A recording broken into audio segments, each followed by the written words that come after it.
I don't like how I look today.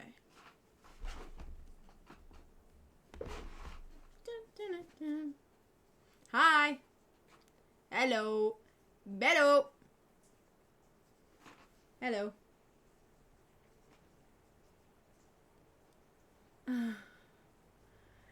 Guys, my hair is all...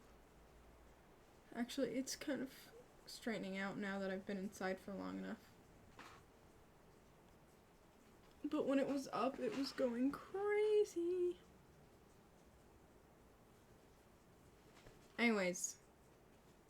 Hello. Let me see. I'm trying to like readjust.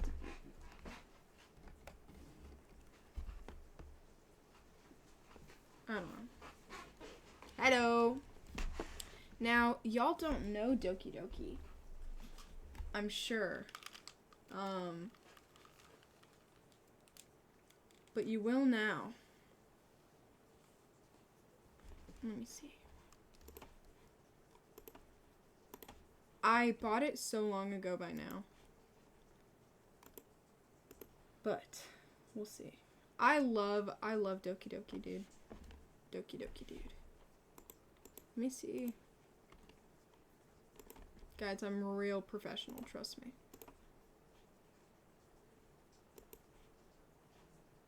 As it said. Oh, I can have chat open right next to it. Perfect.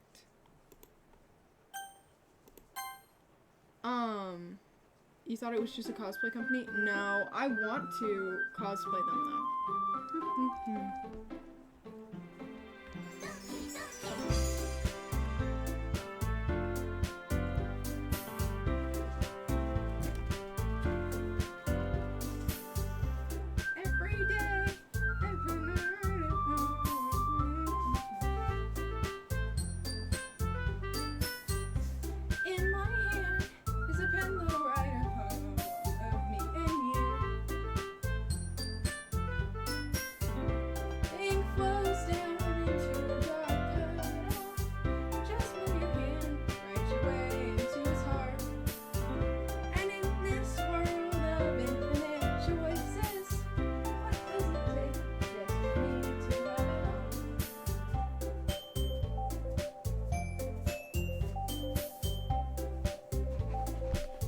Okay, that's enough.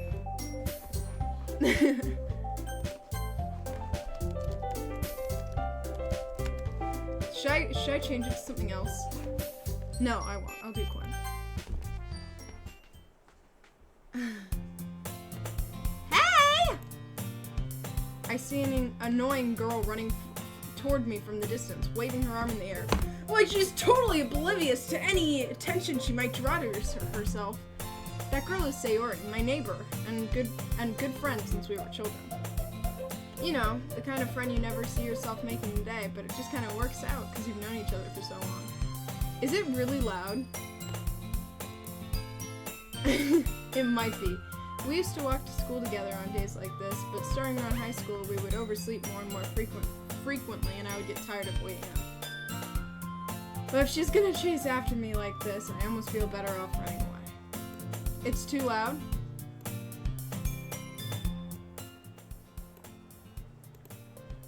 There. I turn it down, I'll see if it helps. However, I just sigh and idle in front of the crosswalk and let Sayori catch up to me. I overslept again! But I caught you this time. Maybe. Oh wait. Maybe, but only because I decided to stop and wait for you. You say that you were thinking about ignoring me? That's mean, Quinn. Well, if people stare at you for acting weird, then I don't want them to think we're a couple or something. Fine, fine. But you did wait for me after all. I should do a better voice. I should do a sillier voice. I guess you... Oh, no. I guess you didn't have it in... One more time. I guess you didn't have it in you to be mean to me, even if you wanted to. Whatever you say, Sayori.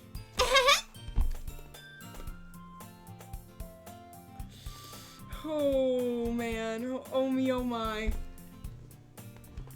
We cross the street together and make our way to school. As we draw near, the streets become increasingly speckled with other students making their daily commute. By the way, Quinn... No, I need to stop. Have you decided on a club to join yet? A club? I told you already I'm not interested in joining any clubs. I haven't been looking either. That's not true. Oh my god. You told me you would join the club this year. Did I mean to do that? Oh, no I didn't. Did I? I'm sure it's possible I did. You want to talk to me in person? I'm not going to give you my phone number. I'm sure it's possible I did in one of our many conversations where I dismissively go along with whatever she's on about. Sayori likes to worry a little much about me, when I'm perfectly content just getting by on the average while spending my free time on games and anime. Ooh, baddie. Uh-huh. I was talking about how I'm worried about that. I'm talking about how worried I am. I was talking about how I'm worried that you won't learn to socialize or have any skills before college.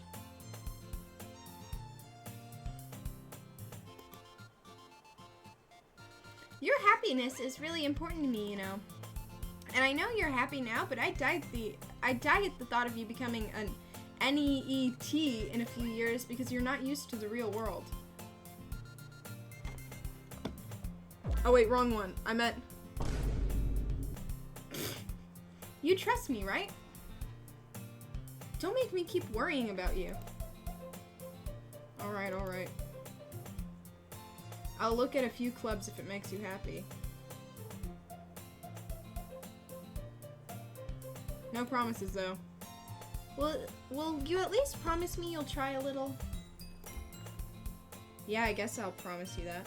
I got a text. Was it wife? No.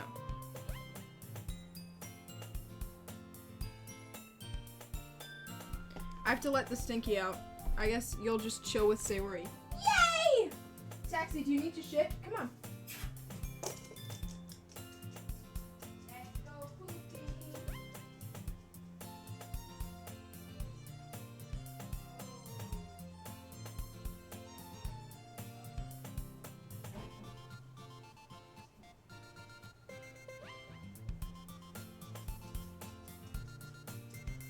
Taxi said never mind. It was so funny. I opened the door and we looked at each other and looked back at the rain and looked at each other and turned around. He does not like the rain at all. But he'll just go back to sleep. Yay! Why do I let myself get lectured by such a carefree girl? More than that, I'm surprised I even let myself relent to her. I guess seeing her worry about so much about me makes me want to ease her mind at least a little bit, even if she does exaggerate everything inside her head. The school day is as ordinary as ever, and it's over before I know it. What? Are you okay? I do love the rain, and he does not. After I pack up my things, I stare blankly at the wall looking for an ounce of motivation. Clubs. Sayori wants me to check out some clubs. I guess I have no choice but to start with the anime club. Hello? Sayori? Sayori must have come in the classroom while I was spacing out.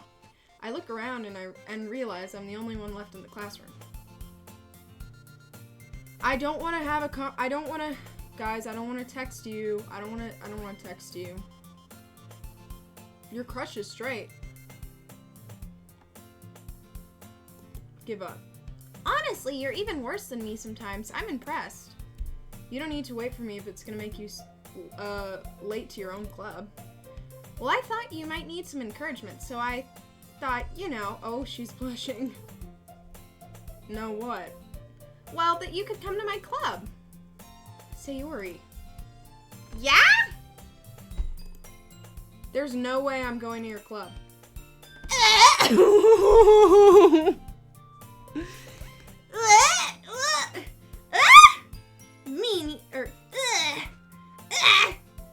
How does she do it? With her tiny little hands.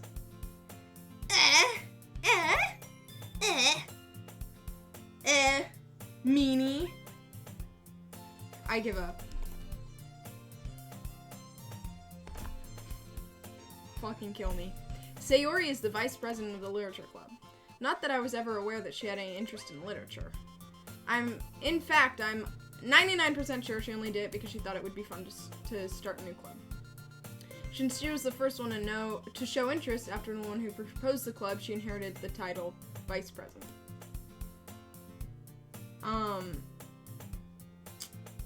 That said, my interest in literature is guaranteed to be even less. Yeah, I'm going to the anime club. Come on, please. Barmaid, why do you care so much anyways? Well, I kind of told the club yesterday I would bring in a new member. And Natsuki made cupcakes and everything. Hi, Axel. Don't make promises you can't keep. I can't tell if Sayori is really that much of an airhead, or if she's so cunning as to have planned this all out herself. I let out a long sigh. Fine, I'll stop by for a cupcake, okay? Yes! Let's go! Oh, fucking kill me. And thus, today marks the day I sold my soul for a cupcake. I dejectedly follow... That's a big word. I dejectedly follow Sayori across the school and upstairs, a section of the school I rarely visit, being generally used for third-year class activities. Sayori, full of energy, swings open the classroom door. Everyone! The new member is here. I told you, don't call me new member. I glance around the room. Welcome to the literature club. It's a pleasure meeting you. Ooh. Sayori always says nice things about you. Seriously? You brought a boy? Way to kill the atmosphere. Ah! Quinn, what a nice surprise. Welcome to the club. I like her expression the most. She's just so out of it. This club is full of incredibly cute girls. I need to stop using my soundboard. What are you looking at? If you want to say something, say it. So, sorry. Natsuki.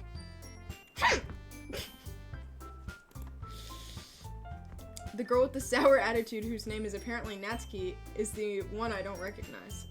Those voices, I'm sorry. Her small figure makes me think she's probably a first year. She's also the one who made cupcakes, according to Sayori. You can just ignore her when she gets moody.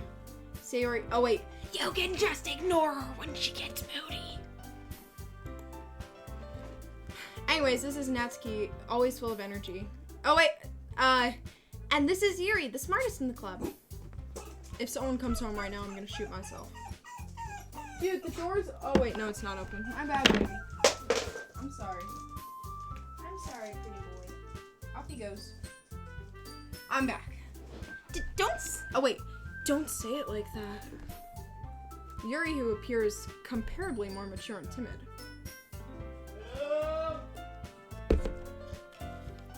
Hi, Dad. I tried, but it's raining. He doesn't want to.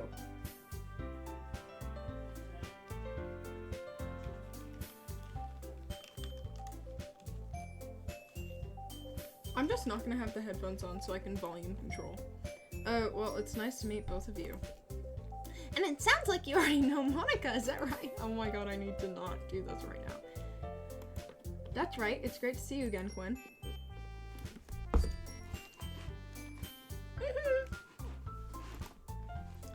We know each other. Well, we rarely talk, but we were in the same class last year. Monica was probably the most popular girl in class. Smart, beautiful, athletic.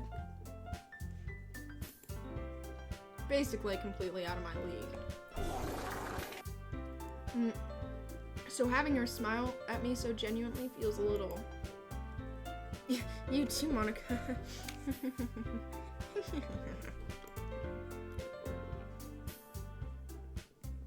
Come sit down, Quinn. We made room for you at the table so you can sit next to me or Monica. I'll get the cupcakes. Hey, I made them!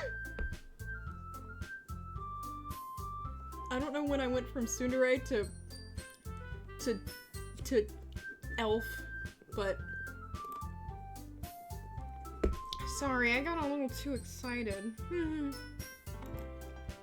Then how about I make some tea as well? The girls have a few desks. Guys, it gets good. Stick with it, it gets good. As Sayori mentioned, it's been widened, so there's only one space next to Monica and one space next to Sayori.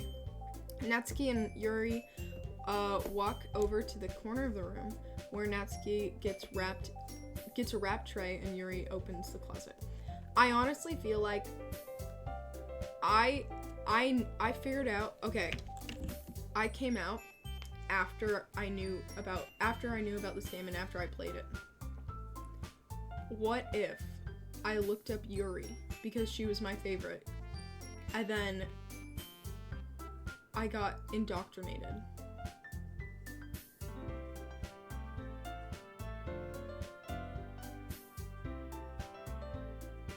What if? What? Don't call him that! I just heard my dad go, ugh, you are so funny looking. My poor baby. Did he go yet? Poor baby. Oh, hi, Stinky. It was okay, it was better. Yeah? Did you have a word with the ladies? No. No? No, now I'm just playing games. Is that my sweatshirt? No. Were they assholes to you today? No, because I didn't talk to them. Taxi is being bullied for his looks. Poor baby. Natsuki proudly marches back to the table, tray in hand. Okay, are you ready? Ta-da! Whoa! What? Oh, man. Guys, and little pieces of chocolate were used to make ears. So cute! I had no idea you were so good at baking, Natsuki. Well, now you know. Well, now you know. I'll make her a little gremlin, because she only has one tooth, and she's evil, I guess. No, she's not. But Just hurry and take one. gulp. Sayori grabs the first, then Monica, I follow. It's delicious. Sayori and has already managed to get icing on her face. I turn the cupcake around my fingers, looking for the best angle to take a bite. Natsuki is quiet. I can't help but notice her sneaking glances in my direction. Is she waiting for me to take a bite? Finally, I bite down. The icing is sweet and full of flavor. I wonder if she made it herself. This is really, really good. What happened?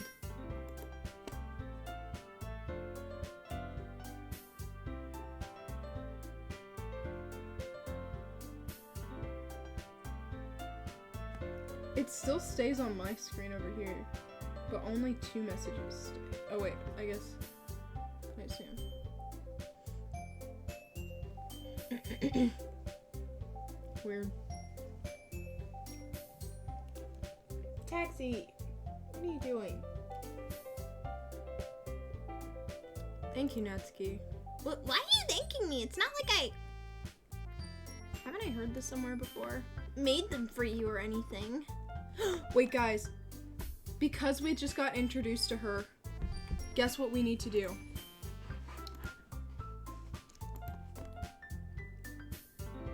Wait.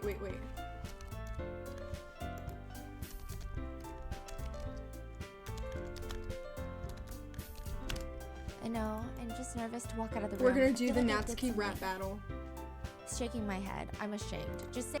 Oh my god, sorry. Did you just hear my Rotten Mango podcast? Oopsie. Okay.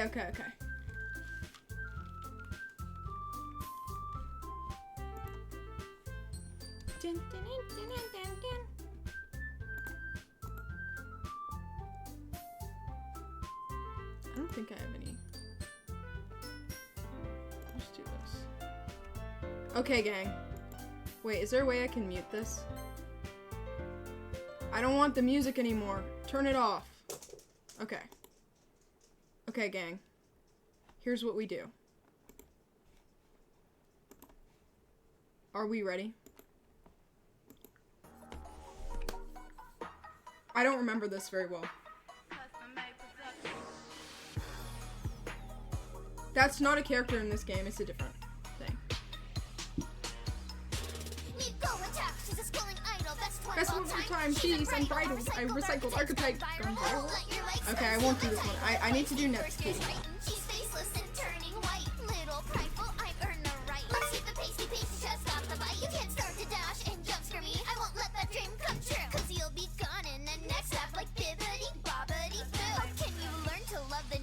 If you can't learn to love life, the punishment for cute crimes is that Natsuki must die. Oh, come on, Monica. That one doesn't even make sense. It's a You're stretched, looking under the vending machine. For more Oh, sounds, beat beat this this little brat's nothing to deal with Yuri's crowd. So forget what's in my pile. I'll wipe your smug face off the UV map. Be your beach on the beat so that you get to know me. Can't hear your heart's melody over mine going doki doki. I'm flying, Nico can try me, but that's all she can manage. Cause hoping your dreams came true is nothing but a lollygag. Your face, a rise and awake, makes me cold, makes no hope. Oh shit, I'm The sick. size of your chest is a batch of cupcakes. Just go run back to your papa if you think you're beating me. I'll have one of those hearts when I go Nico. That's Supposed to be cute, vomit inducing. What's the buzz? I expected a good comeback. I was waiting. I really was. Let's take your Take your overdone overdone truth and show how shallow we become. I've beaten the shit out of you, and and I'm going to tell everyone.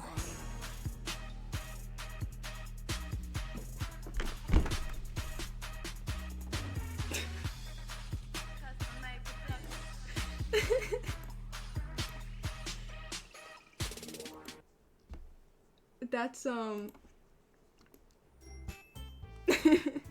that's Natsuki's rap battle.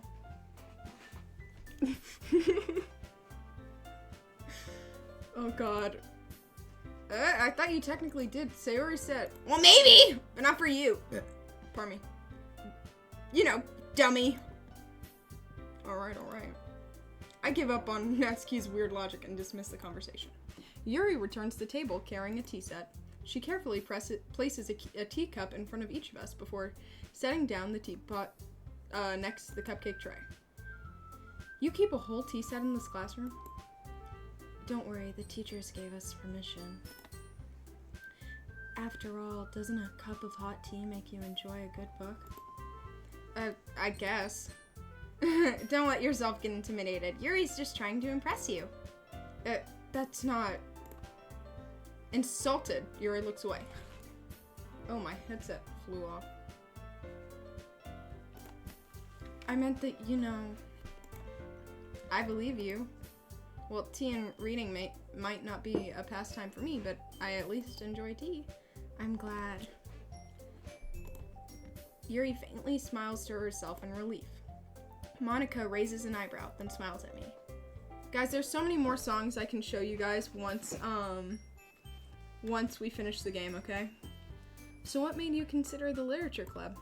I was afraid of this question. Something tells me I shouldn't tell Monica that I was practically dragged here by Sayori. Well, I haven't joined any clubs yet, and Sayori seemed really happy here, so that's okay. Don't be embarrassed. Well, I'll make sure you feel at home, okay? As president of the literature club, it's my duty to make the club fun and exciting for everyone. Monica, I'm surprised. How come you decided to start your own club?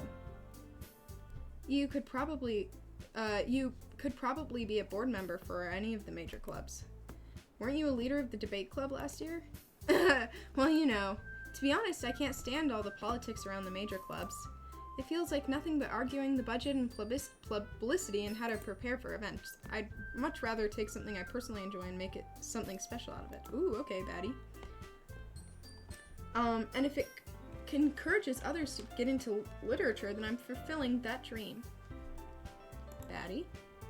Monica really is a great leader.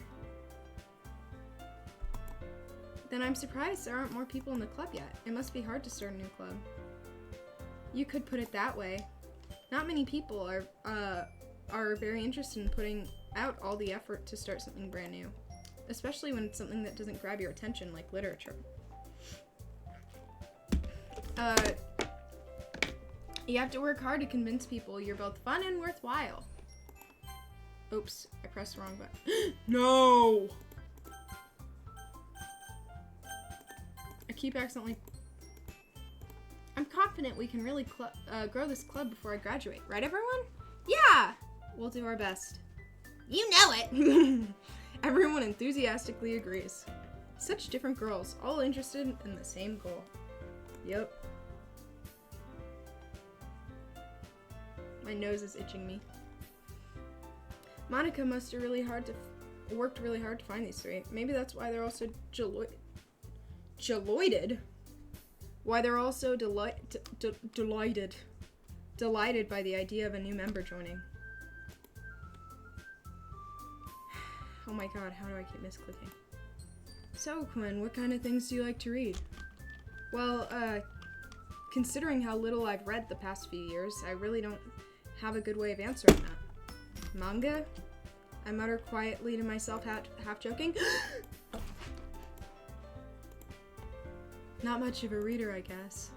Well, that can change. What am I saying? I spoke without thinking after seeing Yuri's sad smile. Anyway, what about you, Yuri? I want Yuri. Give us Yuri. Yuri traces the rim of her teacup with her finger. My favorites are usually novels that build deep and complex fantasy worlds. The level of creativity and craftsmanship behind them is amazing to me.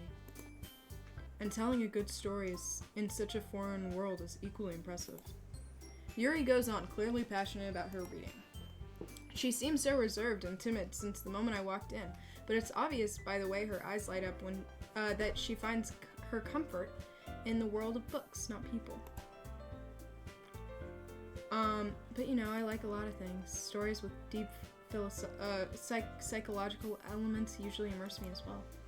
Isn't it amazing how a writer can so deliberately take advantage of your own lack of imagination to completely throw you for a loop? Hello, chat! Anyway, I've been reading a lot of horror lately. I read a horror book once.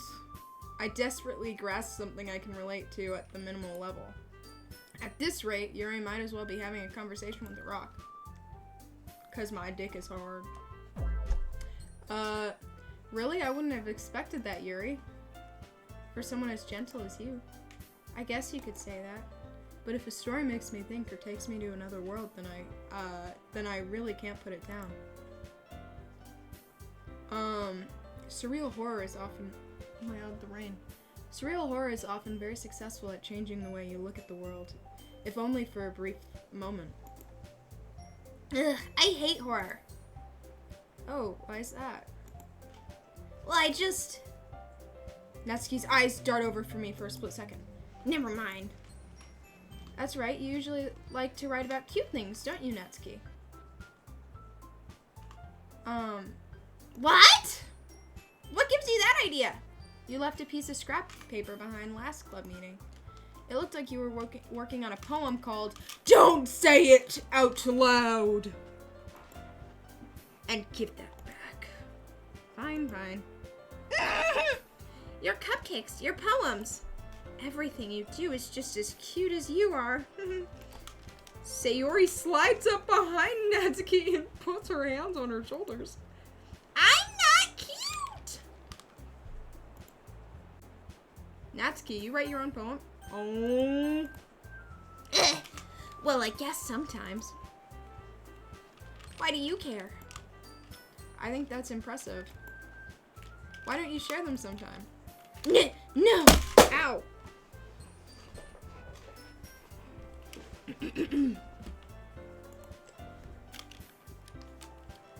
Natsuki averts her eyes. You wouldn't like them. Not very confident yet? No, I'm not gonna wear these yet. I understand how Natsuki feels. Sharing that level of writing takes more than just confidence. The truest form of writing is writing to oneself. Pardon me.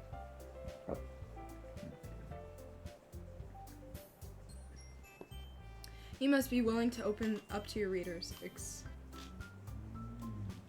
exposing their vulnerabilities and showing even the deepest reaches of your heart. Oh. Do you have writing experience, Yuri? Maybe you could share some of your work. You can set an example and help Natsuki feel more comfortable to share hers. I guess it's the same for Yuri. Aww! I wanted to read everyone's poem. We all sit in silence for a moment. Okay! I have an idea, everyone. Let's all go home and write a poem of our own. Then, next time we meet, we'll all share them with each other. That way, everyone is even. Yeah! Let's do it!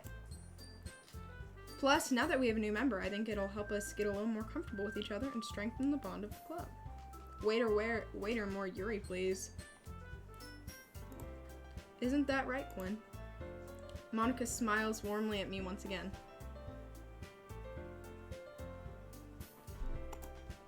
Hold on, there's still one problem. What's that? Now that we're back to the original topic of me joining the club, I bluntly come forth with what's been on my mind the entire time. I never said I would join. What? Don't you dare say that. But...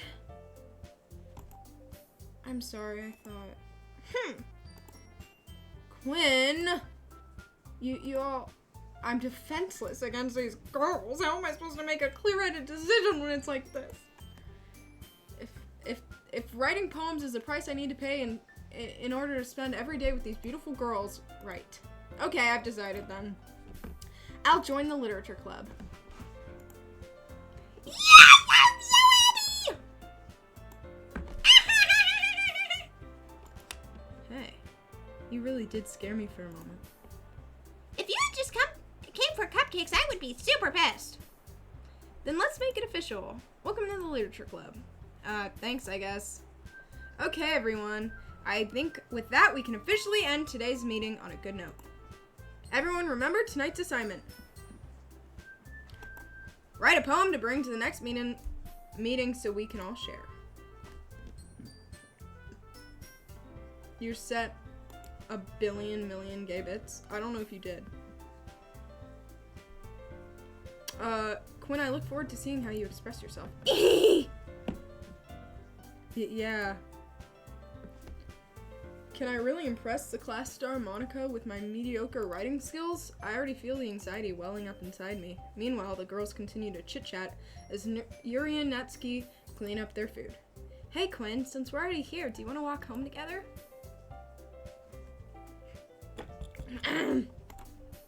Sure, might as well. Yay! With that, the two of us depart the club room and make our way home. The whole way, my mind wanders back and forth between the 4 girls. Sayori, Natsuki, Yuri, and of course, Monica. Of course, how could we forget? Perhaps I'll have the chance to grow closer to one of the girls.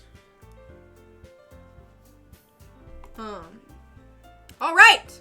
I just need to make the most of my circumstances And I'm sure good fortune will find me. And I guess that starts with writing a poem tonight. It's time to write a poem. Pick the words you think your favorite club member would like. Something good might happen with whoever likes your poem the most. Guys, who should we choose? Who do we want to go with? Let me see. I'll make a poll.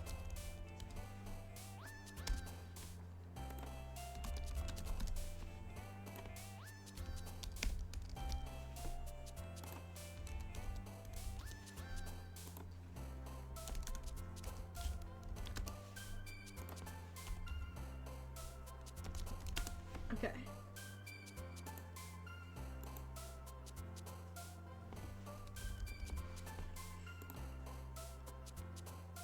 There, I made a poll.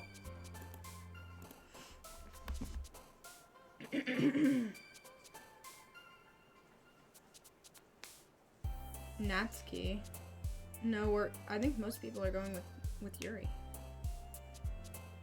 No one wants Sayori or Monica?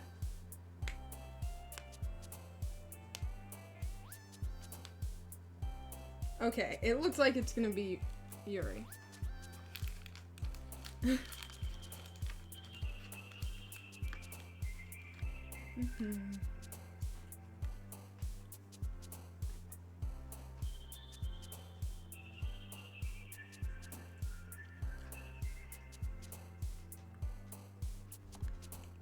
Okay.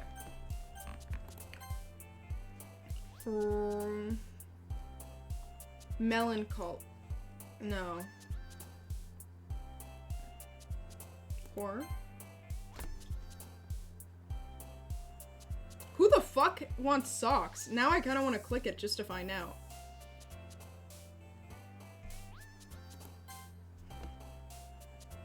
Incongruent memory essence.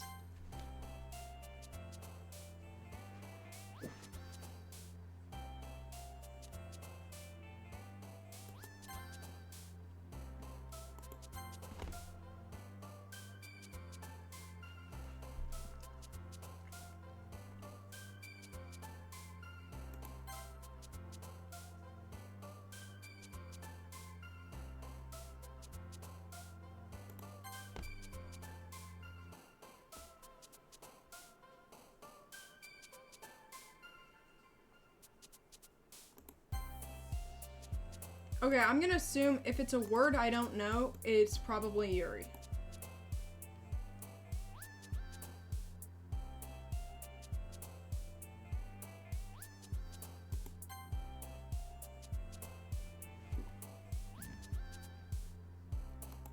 Yeah. Parfait.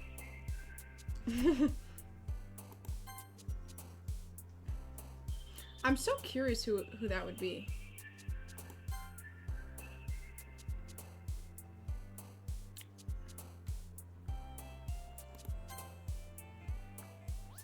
Goodbye, sleep well.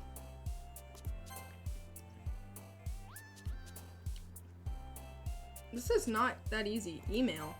Why does she like emails? Fester. Ambient. Tenacious. Guys, I'm on a roll. Hopeless. Oh. I like that it says, it's like, you choose hopeless, and Sayori's like, yeah! Like a, okay, girl.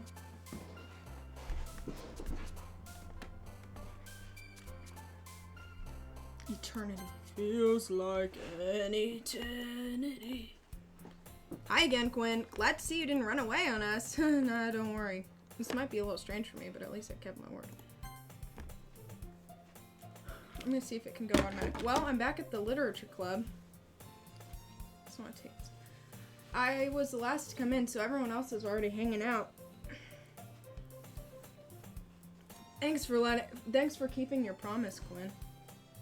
You're welcome. I hope this isn't too overwhelming of a commitment for you. Making you dive headfirst into literature when you're not accustomed to it. I'm chilling, bro. Oh, come on. Like, he deserves any slack. Sayori, you told me... Oh, fuck. You didn't want to join any clubs this year. And last year, too. I don't know if you plan to just come here and hang out or what. But if you don't take us seriously, then you won't see the end of it. Natsuki! You certainly have a big mouth for someone who keeps her manga collection in the club room.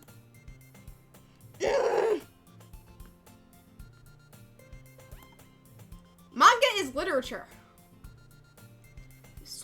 Swiftly defeated, Natsuki plops back in her seat. Don't worry, guys. Quinn always gives his best as long as he's having fun. He helps me with his busy work without me even asking. Like cooking, cleaning my room. How dependable. Sayori, that's because your room is so messy it's distracting.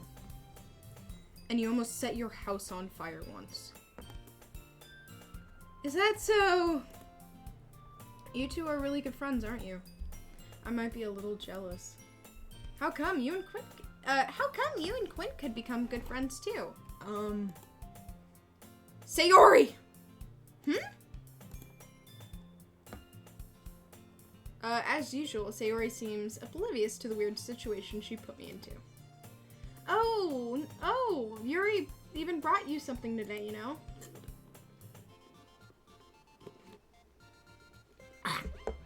Wait, Sayori. Me? Not really.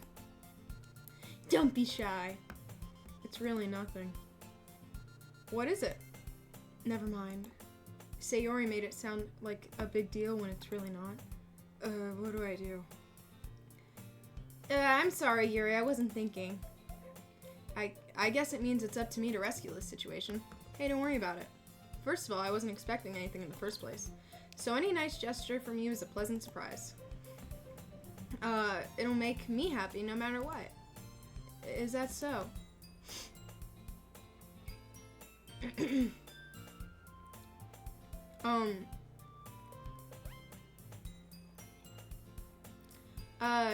Yeah, I won't make it a big deal if you don't want it to be. Alright, well here. Yuri reaches into her bag and pulls out a book. I'm so congested. I didn't want you to feel left out, so I picked out a book that I thought you might enjoy. It's a short read, so it should keep your attention even if you don't usually read. We could, you know, discuss it if you wanted. This is... I need to sneeze. How could this girl accidentally be so cute? She even picked out a book she thinks she not. Yuri, thank you. I'll definitely read this. I enthusiastically take the book. Phew. Well, you can read it at your own pace. I look forward to hearing what you think. Thank you. Thank you for the dog. Where's my dog? Now that everyone's settled in, I expected Monica to kick off some scheduled activities for the club. That doesn't seem to be the case. Sayori and Monica are having a cheery conversation in the corner. Yuri's face is already buried in a book. I can't help but notice her intense expression, like she's waiting for this chance. Meanwhile, Natsuki is rummaging around in the closet. What a transition. I'm really curious to talk to Yuri a bit more, but at the same time I would feel bad for distracting her from reading. I catch a glimpse of the cover of her book. Looks like the same book she lent to me. More than that, she seems to be on the first few pages. Crap. I think she noticed me looking at her. She sneaks to let another glance at me. Our eyes meet for a split second. But that only makes her hide her face deeper in her book. Sorry, I was just spacing out. I mutter this, sensing I made her uncomfortable. Oh. It's fine. If I was focused, then I probably wouldn't have noticed in the first place. But I'm rereading a bit of this, so... That's the book you gave me, right? Mm-hmm. I wanted to reread some of it. Not for any particular reason. Just curious how you have 2 copies of the same book. Well, I stopped at the bookstore yesterday. That's not what I meant. I mean, I just happened to buy 2 of them. I see. There's something fairly obvious here that Yuri isn't telling me, but I decided to let it go. I'll definitely start reading it soon. I'm glad to hear. Usually, I don't know what to use channel points for, I'm sorry. Once it starts to pick up, you might have a hard time putting it down. It's very engaging and relatable story. Is that so? What's it about anyways? Well, Yuri closes the book and scans her eyes over the back. The book is titled Portrait of Markov. There's an ominous looking eye symbol on the front cover. Alright.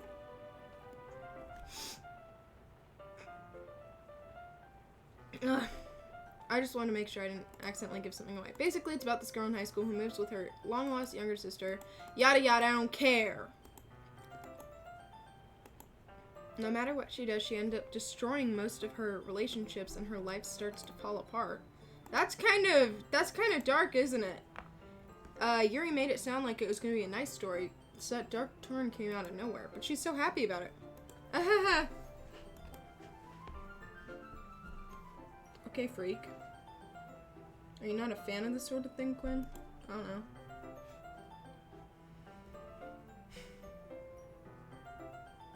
No, it's not that. I mean, I definitely enjoy this kind of story, so don't worry. I hope so. Oh, that's very yellow.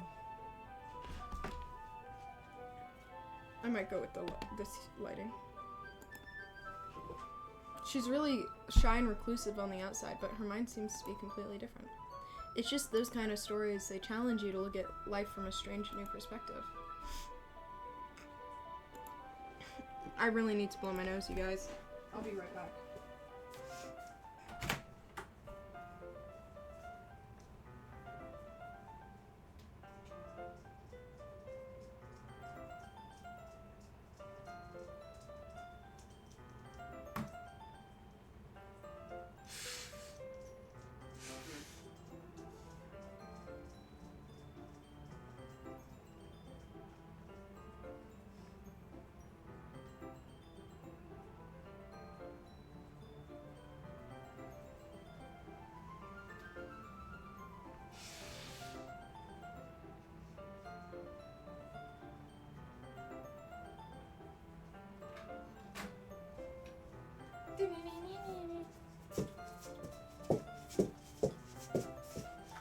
Taxi! Hi, pretty.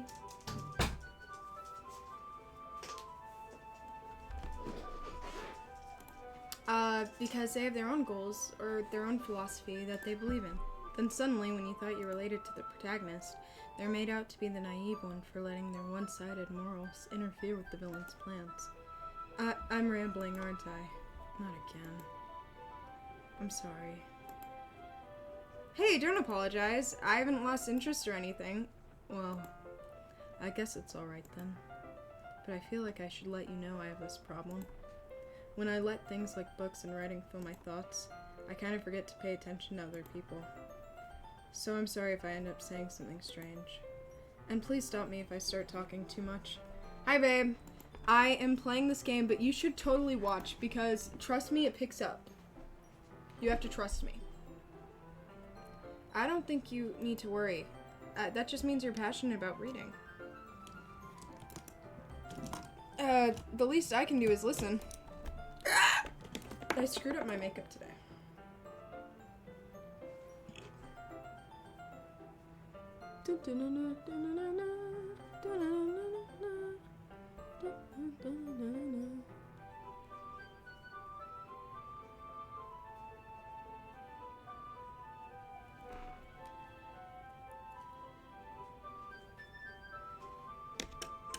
Okay, anyways. It's all literature club after all. That's true. In fact, I might as well get started reading, right? You don't have to. What are you saying? Just a moment ago you said you were looking forward to it. Let me just get the book. I quickly retrieved the book and put it into my bag. Alright, is it fine if I sit here? I slip into the seat next to Yuri's. Yeah. Are you sure? You seem a little apprehensive. I'm sorry. It's not that I don't want you to, it's just something I'm not very used to. That is reading in company with someone. I see. Well, just tell me if I end up distracting you or anything. Alright. I open the book and start the prologue. It's as if I can feel her pressure over my shoulders while I read. It's not particularly a bad thing. Maybe just a little distracting, but the feeling is somewhat comforting. I need to get water. I realize she's not actually looking at her own book. I glance over. It looks like she's reading from my book instead. So sorry, I was just... Yuri, you really apologize a lot, don't you? I do? I don't mean to. Sorry. I mean... Here, this should work, right? I slide my desk until it's up against Yuri's, and then I hold my book between the two of them. I suppose so. Yuri timidly closes her own copy. Once we each lean up.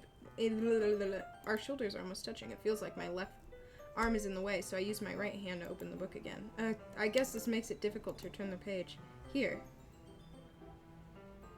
The titties, dude. Yuri takes her left arm and holds open the left side of the book between her thumb and her forefinger. I do the same with my right arm on the right side of the book. That way, I turn a page and Yuri slides it under her thumb after it flips to the side. But in holding it like this, we're huddled even closer together than before. It's actually kind of distracting me. Yeah, her boobs are in the way. It's almost like I can feel the warmth of Yuri's face, and she's in the corner of my vision. Are you ready? To turn the page. Oh, sorry. I think I got a bit distracted by your titties for a sec. I glance over at Yuri's tits again, and our eyes meet. I don't know how I'll be able to keep up with her. That's okay. You're not as used to reading, right? I don't mind being patient if it takes you a bit longer. It's probably the least I can do, since you've been so patient with me. Yeah. Thanks. We continue reading. Yuri no longer asks if I'm ready to turn the page. Instead, I just assume she finishes the page before me, so I turn it by my own volition. We continue the first chapter in silence. Even so, turning each page feels like an intimate exchange. My thumb gently letting go of the page, letting it flutter over to her side as she catches it under her own thumb. It is just a book. Hey Yuri, this might be a silly thought, but the main character reminds me of you a little bit. You think so? Oh. But she also second guesses all the things she says and does. Like she's afraid she'll do something wrong. It's not like I can see into your head or anything, but they're kind of reminiscent of your mannerisms. I see. Yuri remains silent for a moment. But Quinn! That's probably a terrible thing to have in common with her. Oh, it's so embarrassing that you think like that. What? Wait. I didn't mean it in a bad way or anything. Sorry, I didn't know you were self-conscious about that sort of thing.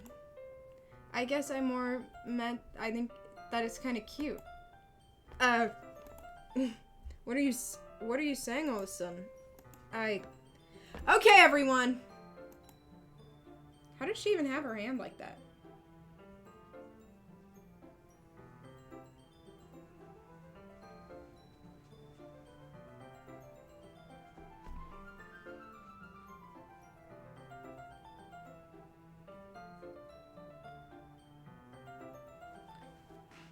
Is that accurate? I think it's about time we share today's poems with each other. We might not have enough time if we wait too long. Is that alright, Yuri? You look kind of down. I'm sorry if you haven't been looking forward to this. It's not. It's fine.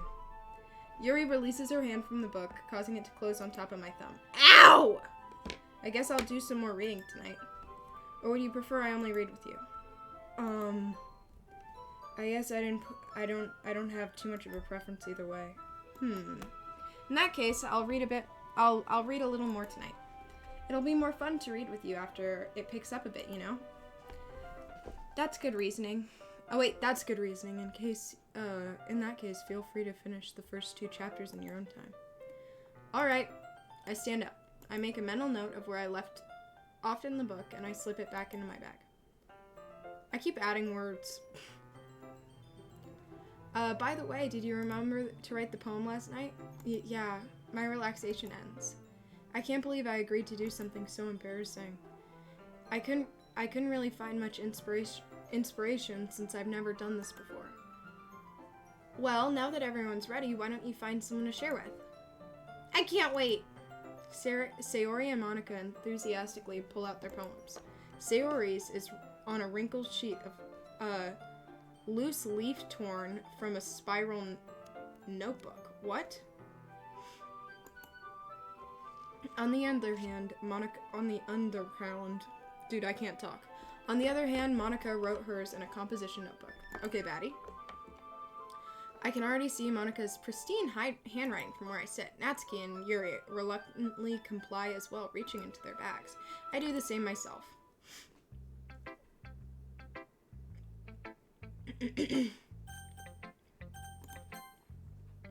Yuri seems the most experienced, so I should start with her. I can trust her opinion to be fair. As Yuri reads the poem, I notice her eyes lighten. Exceptional. What was that? How do you have enough energy to do school and stream every day? It's actually I don't even know. Am I thinking of doing a subathon anytime soon? Maybe I will this weekend. I want to. I really want to. I just have to find time where I know I'll have like a weekend to myself. You know what I mean? Did I say that out loud? Yuri first covers her mouth, but then ends up covering her whole face. Now it's 7-6. She's gonna hate me. You really didn't do anything wrong, Yuri. I really guess you're right. What am I getting so nervous for? So, what kind of writing experience do you have? Your use of imagery and metaphors indicates you've written a lot of poetry before. Really? Wow, that's a huge compliment coming from you. This is actually my first time, really. Oh, it is 6-7 now. Yuri stares at me blankly and looks at my poem again. Well, I know that. I just meant, She traces her finger along the words in the poem as if breaking it down more thoroughly. Yeah, okay. This isn't the reason I was able to tell. It's just that there are specific writing habits that are usually typical of new writers. And having been through that myself, I kind of learned to pick up on them. I think the most noticeable thing I recognize in new writers is that they try to make their style very deliberate. In other words, they tend to pick a writing style, separate from the topic matter, and they form fit the two together. The end result is that both the style and expressiveness are weakened. Once Yuri finds her train of thought, it's as if her demeanor totally changes. Hi, Jade! Bye! Her stammering is completely gone. She sounds like an expert. Not me, though, because I'm reading it aloud. Of course, that's not something you can be blamed for. There are so many different skills and techniques that go into writing even a simple poem. Not just finding them and building them, but getting them to work together is probably the most challenging part. It might take you some time, but it all comes with practice, by learning by example and trying new things. I also hope that everyone else in the club gives you valuable feedback. Natsuki can be a bit biased, though. Biased how? Well, never mind. I shouldn't be talking about people like that. Sorry. It's fine. I'm not sure if Yuri is apologizing to herself, me, or Natsuki. Do you mind if I read your poem now? Please do. What? Please do. I'd love to share my thought process behind it. After all, isn't this supposed to be a literature club? Ghost under the light. The tendrils of my hair illuminate beneath the amber glow. Bathing. It must be this one. The last remaining streetlight to have withstood the test of time, the last yet to be replaced by the sickening blue-green hue of the future. I bathe. Calms breathing air of the present, but living in the past. The light flickers, I flicker back. Ooh. I'm sorry, I have such terrible handwriting. What? I wasn't thinking about that at all. But you took a long time to read. Well, I just don't read script very often. I actually think your handwriting is pretty. That's a relief. Also, I like the poem. Even though it's short, it's really descriptive. It wasn't too short. I usually write longer poems. Not at all. I'm really glad you like it. I'll be honest, since it's our first time sharing, I wanted to write something a little more mild. Something easy to digest, I suppose. Are you into ghost theory? Actually, the story isn't about a ghost at all, Quinn. Really? I must have totally missed the point. Well, I suppose you did only glance over it after all. But remember that poets often express their own thoughts, feelings, and experiences in their work. They usually do more than tell a simple story. I don't care! That's a lot more solemn putting it that way. I hadn't even thought of that. That's impressive. It's nothing really. Yours was impressive too, so nah. If anything, I could probably learn a thing or two from you. You think so? Yeah, of course. You know, I was getting really nervous about all this, but in the end, I enjoyed it. I'm gonna keep doing my best for you, Quinn. Me too. Who next? Let's do Natsuki, because she was next on the poll. ... Quinn, if you're not gonna take this club seriously, then go home. What? Harsh? What, you expect me to believe you Actually put effort into this? Damn, girl! Do you think I'm stupid? Damn!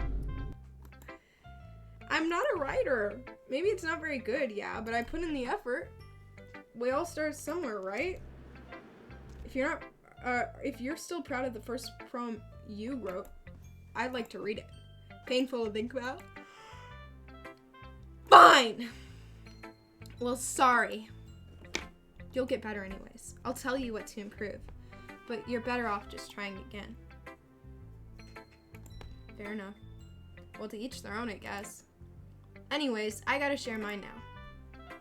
Knowing you probably think it's stupid. I love this one.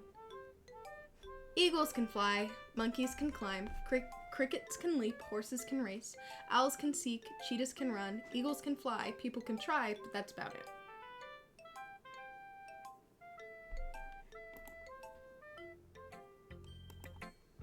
I love that. I like it. What? Just be honest. I am. Why are you so convinced I wouldn't like it? I skip this shit. Your writing style wouldn't make your message any less valid. Yeah, exactly. I like when it's easy to read, but it hits you hard. Like in this poem. Seeing everyone around you do great things, but can be really disheartening, so I decided to write about it. Yeah, I understand. Hello. But the other nice thing about simple writing is it puts more weight on the wordplay. Like I set up for a rhyme at the end, but then I made it fall flat on purpose. She's so proud of herself. That's what it means to be a pro. I'm glad you learned something. Didn't expect much from the youngest one here, did you? Yeah, I guess not. I decide to humor her with the last comment. I don't really care how old everyone is, but Natsuki feeling proud.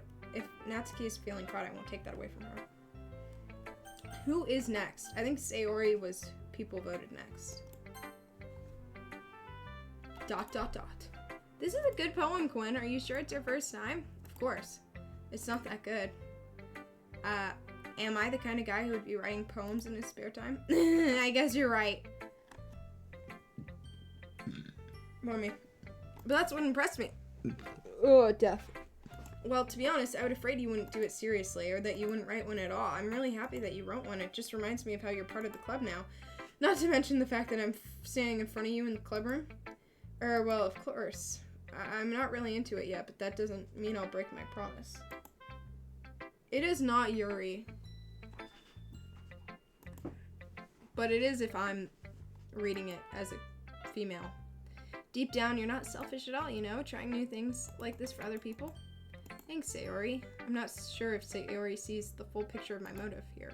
Then again, I can't deny she's part of the reason I joined, knowing how much this means to her and all. Yeah, I'm gonna make sure you have lots of fun here, okay? That'll be my way of thanking you. Alright, holding you to that then. Yay! Now you'll read my poem too, right? Don't worry, I'm really bad at this. We'll see about that. Dear sunshine, the way you glow through my blinds in the morning, it makes me feel like you missed me. Kissing my forehead to help me out of bed. Making me rub the sleepy from my eyes. Are you asking me to come out and play? Are you trusting me to wish away a rainy day? I look above, the sky is blue. It's a secret, but I trust you too. If it wasn't for you, I could sleep forever, but I'm not mad. I want breakfast. Sayori, this is just a guess, but did you wait until this morning to write this? Just a little bit. You can't answer just a little bit to a yes or no question. I forgot to do it last night. Well, that makes me feel a little better about myself. Don't be mean. I still tried my best. Yeah. I didn't mean to say that it was a bad poem. It came out nice, or how should I put it? It sounds like you. Really? Yeah, especially the last line. I made eggs and toast, even though you were late to school. It's bad to skip breakfast. I get all cranky. Well, I guess there's no point in arguing. Anyway, thank you for showing me. This was so much fun. Monica's the best. Yeah, but next time, I won't forget. And I'm gonna write the best poem ever. Well, I guess I'll look forward to it. Monica! Hi, Quinn! Having a good time so far? Yeah. Good, glad to hear it. By the way, since you're new and everything, if you ever have any suggestions for the club, like new activities or things we can do better, I'm always listening. Don't be afraid to bring things up, okay? Meadow! Alright, I'll keep that in mind. Of course I'll be afraid to bring things up. I'm much better off just going with the flow until I'm more settled in. Anyway, want to share your poem with me? It's kind of embarrassing, but I guess I have to. Don't worry, Quinn. We're all a little embarrassed today, you know? But that's just the sort of barrier we'll all learn to get past soon. Yeah, that's true. I hand Monica my poem. Great job, Quinn. I was going, oh, in my head while reading it. It's really metaphorical. I'm not sure why, but I didn't expect you to go for something so deep. It's the easiest for me to keep everyone's expectations low. That way, it always counts when I put in some effort. That's not very fair. Well, I guess it worked anyway. You know that Yuri likes this kind of writing, right? Writing that's full of imagery and symbolism. Unlike Sayori, who likes simple and direct words to describe happiness and sadness. Yuri likes it when readers are left to derive their own meaning out of it. It's very challenging to write stuff like that effectively, both allowing people to get something out of it just by feel or letting them deeply analyze all of the nuances. It can take years of practice, which I'm assuming Yuri has at this point. I never really asked though. I'm sure I'm nowhere near her level yet. Don't worry much about that. You do your own thing. Just keep exploring and learn by trying new things. I'm sure I'll end up just trying different things a lot. It could take a while before I feel comfortable doing this. That's okay. I'd love to see you try new things. That's the best way to find the kind of style that suits you. Everyone might be a bit biased towards their own kind of styles, but I'll always help you find what suits you the most. So don't force yourself to write the way everyone else wants you to write. It's not like you have to worry about impressing them or anything.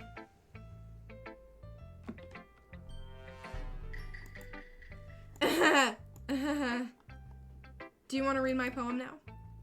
Don't worry, I'm not very good. You sound pretty confident for someone who claims to be not very good. Well, that's because I have to sound confident. That doesn't mean I always feel that way, you know? I see. Hole in a wall. Pardon? Hole in a wall. It couldn't have been me. See the direction. Quinn! Thank you so much, dude. Taxi. There you go, guys. Thank you. Thank you. Thank you. We love Steven in here. We love Steven everywhere. He is the GOAT no matter what. He is the GOAT. Okay, a noisy neighbor, an angry boyfriend. I'll never know I wasn't home. I peer inside for a clue. No, I can't see. I reel blind like a film left out in the sun. But it's too late. My retinas already scorched with a permanent copy of the meaningless image. It's just a little hole. It wasn't too bright. It wasn't too deep. Stretching forever into everything. A hole of infinite choices. I realize now I wasn't looking in. I was looking out, and he, on the other side, was looking in.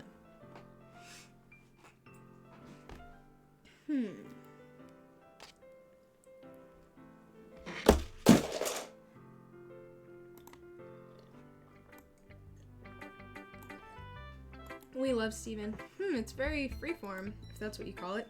Sorry, I'm not really the right person to ask for feedback. It's okay. Yeah, this style has gotten pretty popular nowadays. That is, a lot of poems have been putting emphasis on the timing between words and lines. When performed out loud, it can be really powerful. What was the inspiration behind this one? Well, I'm not sure how to put it. I guess you could say I had some kind of epiphany recently. It's been influencing my poems a bit. An epiphany? Yeah, something like that. I'm kind of nervous to talk about deep stuff like that because it's kind of coming on strongly. Maybe after everyone is better friends with each other. Anyway, here's Monica's writing tip of the day. Sometimes when you're writing a poem or a story, your brain gets fixated on a specific point. If you try so hard to make it perfect, you'll never make any progress.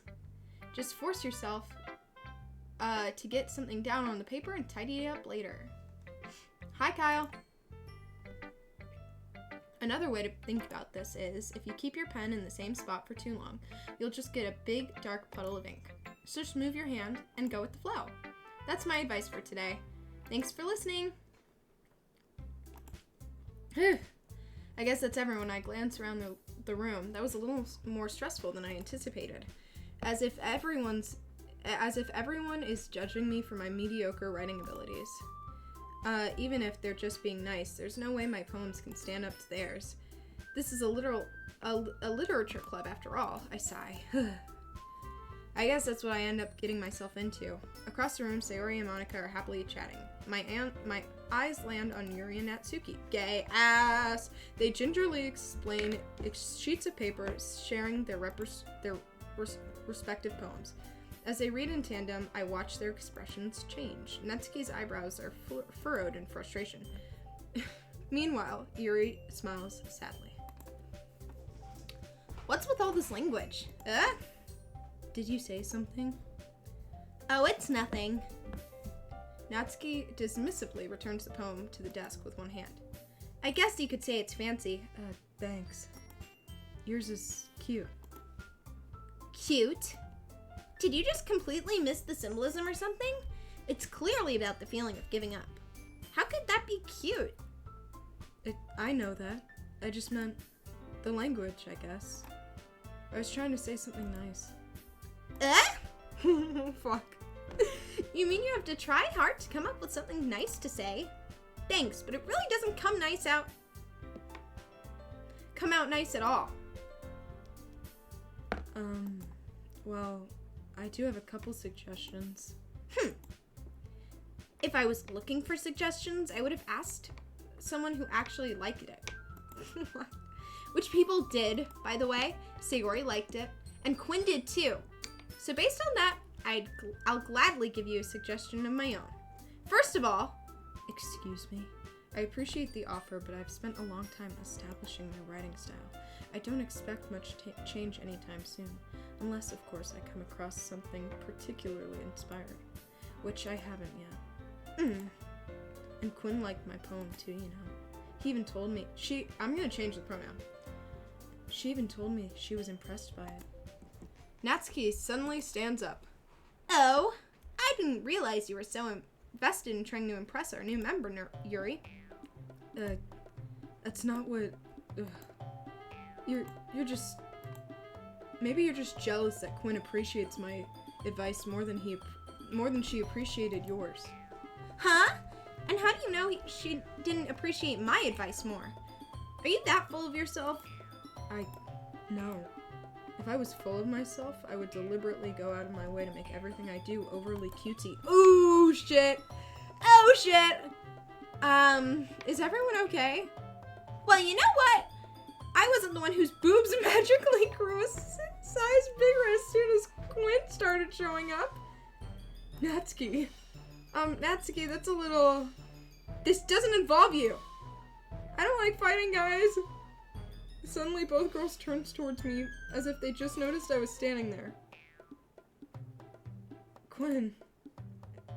She was just trying to make me look bad. That's not true. She started it. If she could get over herself and learn to appreciate that simple writing is more effective, then this wouldn't have happened in the first place. What's the point of making your poems all convoluted for nothing? For no reason. The meaning should jump out to the reader, not force them to have to figure it out. Thank you, I'm trying.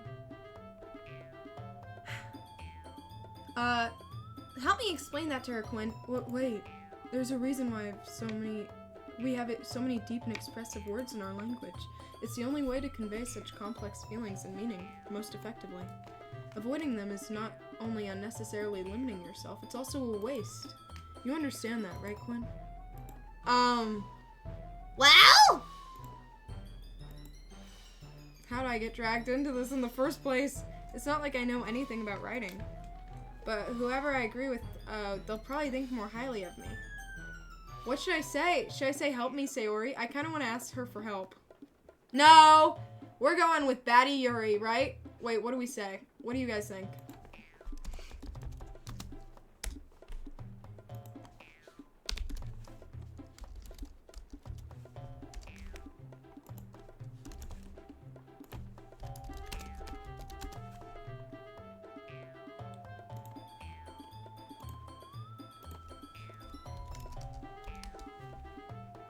There, I started a poll.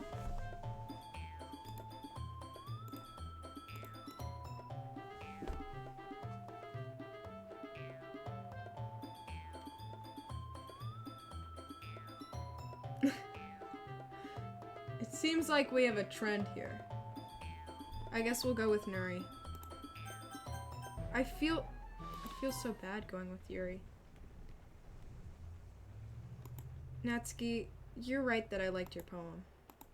Wait, that's not an excuse for you to be so mean. You shouldn't pick a fight just because someone else's opinion is different. That's not what happened at all. Oh, did I say Nuri? I might have.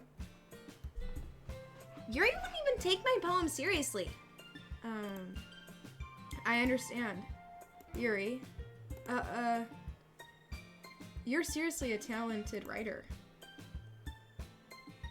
It's no secret that I was impressed.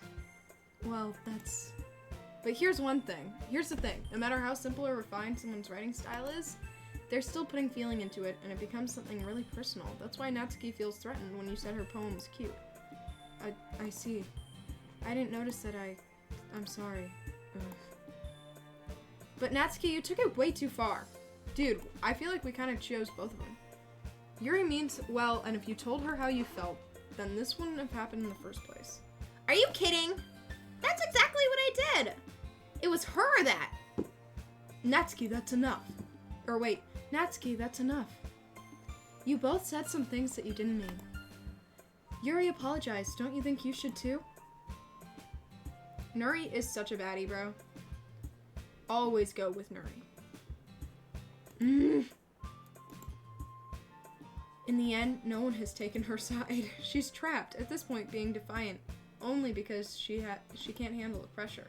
I end up even feeling bad for her. Sometimes when I'm hurt, it helps to take a walk and clear my head. Sayori, she doesn't need to... You know what? I'm gonna do that. It'll spare me from having to look at all your faces right now. Without warning, Natsuki snatches her poem up from the desk and storms out. On the way out, she falls. Natsuki, that stinks. Oh wait, Natsuki, that stinks. Yuri has her chin buried in her hands. Oh no! My girl, oh no! My Yuri, my blonde, my purple hair. My purple hair, Yuri. I'm so embarrassed. I can't believe I acted like that. You probably hate me now. No, Yuri. I love Yuri. How could anyone have not gotten frustrated after being treated like that? You handled it as well as anyone could. I don't think any less of you. Well, alright, I believe you. Thanks, Quinn, you're too kind. Thank you, girl.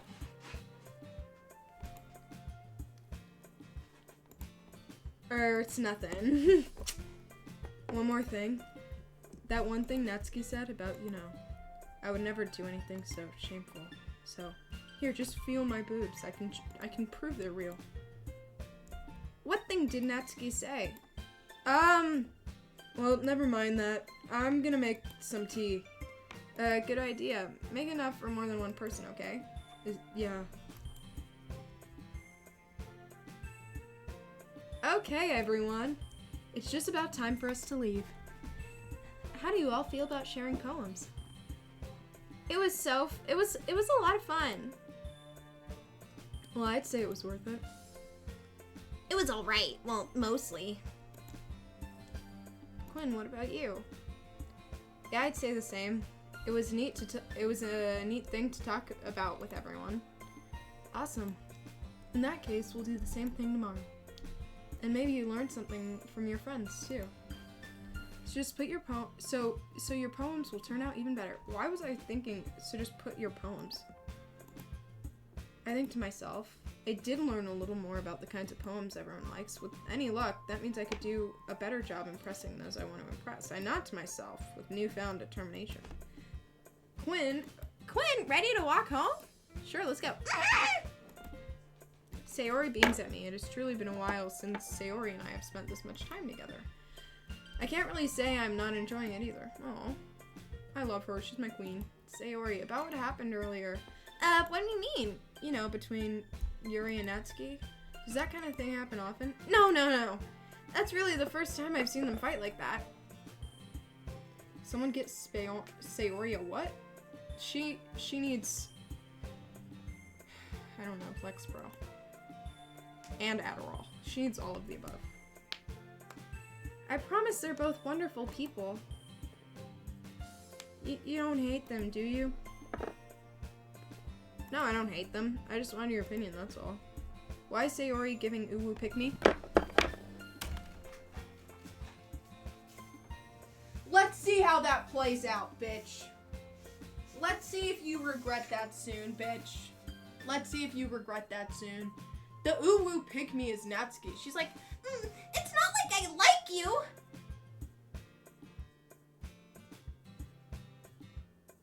wait, here's my impression. Sayori is just like my sister. She's like, let's walk home together. This is Yuri. I like books and stuff. Here's Natsuki. It's not like I like you. Here's Monica. Wait, with her ponytail. She's like, welcome to the literature club. Oh, guys, was that hard? Did that go hard? Are you hard? Are you bricked up? Are you about to bust? Are you edging?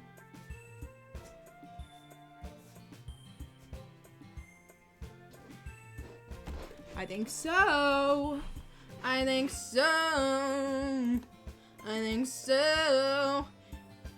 It's nice that I get to spend time with you in the club. But I think seeing you along with everyone makes me the happiest, and I think everyone really likes you too. That's not. Every day is gonna be so much fun. Ugh. It looks like Sayori hasn't caught on to the kind of situation I'm in. Sure, being friends with everyone is nice, but does it really need to stop there? We'll just have to see what the future holds, Sayori, even if that means a 4-way. 5-way, actually. I said that more to myself than to her. But it's easy to use Sayori as an internal dialogue sometimes. Oh my god, that's so fucked up. Yeah, let's do this. That's funny. Okay, let's see. Intellectual. Yeah. Disoriented.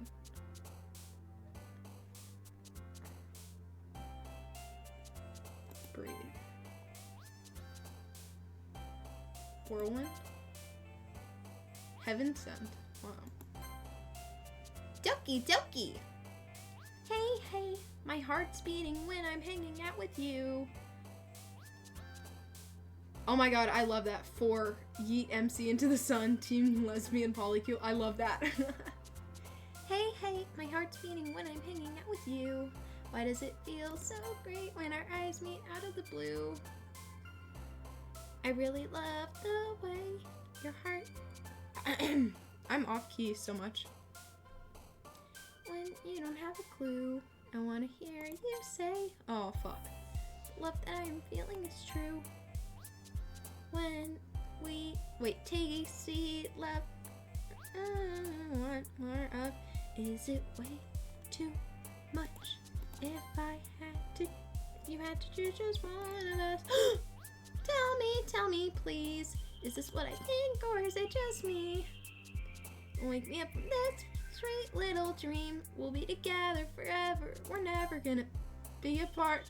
How can I convey this love for you before they fly away? I think about it all day, every day. We'll be together forever. We're never gonna be apart. Papa. Forever. We'll never be together, but forever you'll be in my heart. Tasty, love something I want more of. Is it way too much?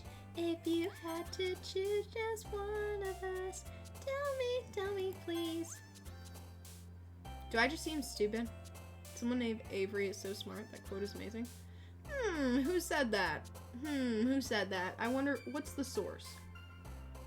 What's the source? Yuri is climaxing! Yuri is climaxing. Another day passes, it's time for a club meeting already. I've gotten a little more comfortable over the last few days. Entering the club room, the usual scene gets me. Hi, Quinn! Yo, Sayori. Yeah, I'm cool now. Looks like you're in a good mood today. I'm just not used to you being in the club is all. I see. It's a pretty simple thing to get you in a good mood. But I guess it's always the simple things with you anyways. Speaking of which, I'm kind of hungry. Will you come with me to buy a snack? No thanks. That's not like you at all. I have my reasons. Why don't we take a look at your purse, Sayori? Why that all of a sudden? No reason, really. I just want to look at it. Sayori nervously... What did she do? Did she steal my shit? She was gonna ask us to pay. I can see right through you, Sayori. That's not fair. How did you even know? It's simple. If you had enough money in the first place, you would have bought a snack before coming in the club room. So either you're not hungry and want an excuse to take a walk, or you planned to conveniently forget that you spent all your money so that I would lend you some. But there's one more thing. You're always hungry! So that only leaves one option. What? I forgot my dad's home. I give up. Don't make me feel guilty. If you feel guilty, that means you deserve to feel guilty. Yuri suddenly giggles. I didn't notice she was listening in. Her face is in her book as always. Ah!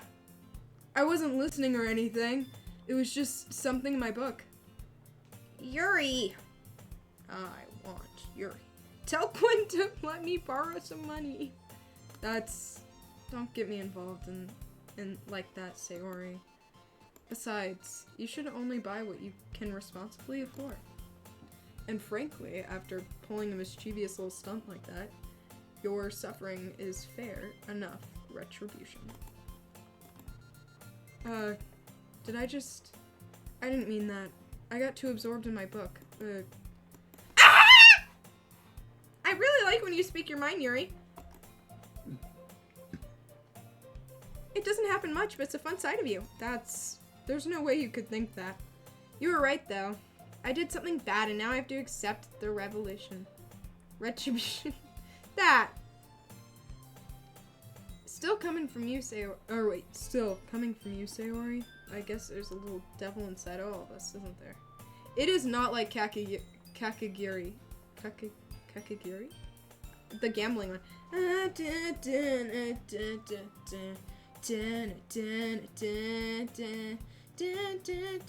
Yeah.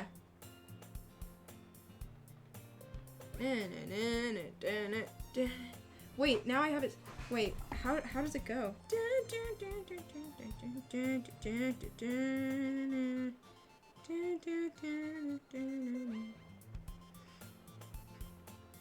Wait, I used to remember it.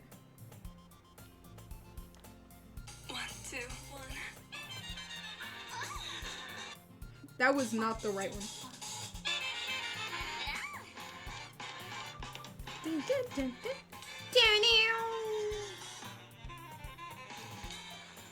I don't want to get.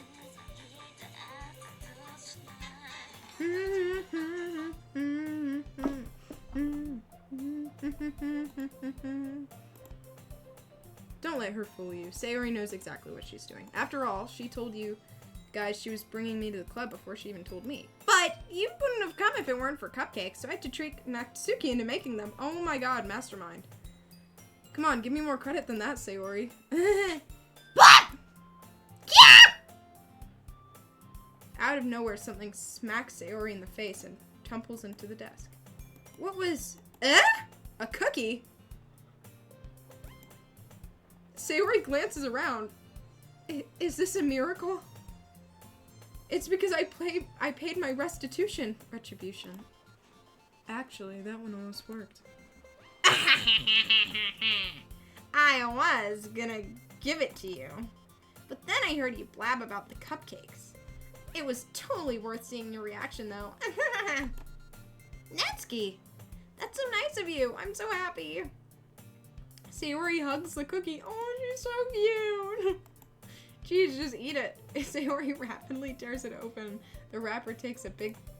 Oh, and takes a big bite. So good. Sayori suddenly clasps a hand over her mouth. I bit my tongue. Ow. You're going through a lot over just one cookie. Ugh, yours looks really good too, Natsuki. Can I try it? Jeez. Beggars can't be choosers. But yours is chocolate.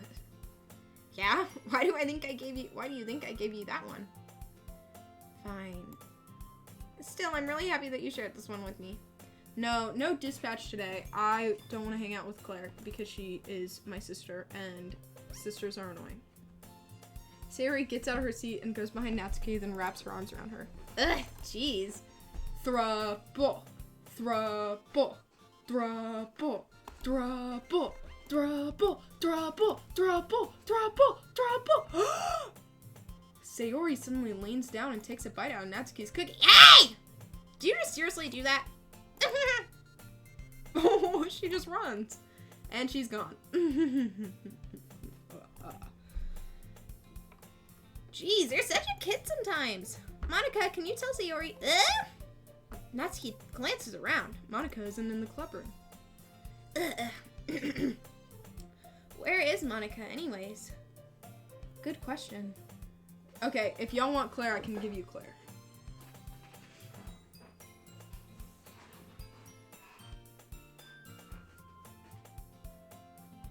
Wait.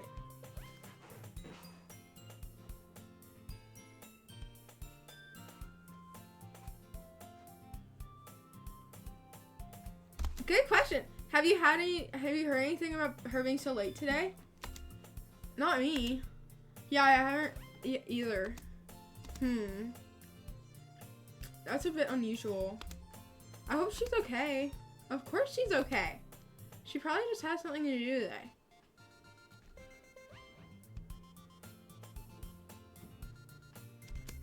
She's pretty popular after all.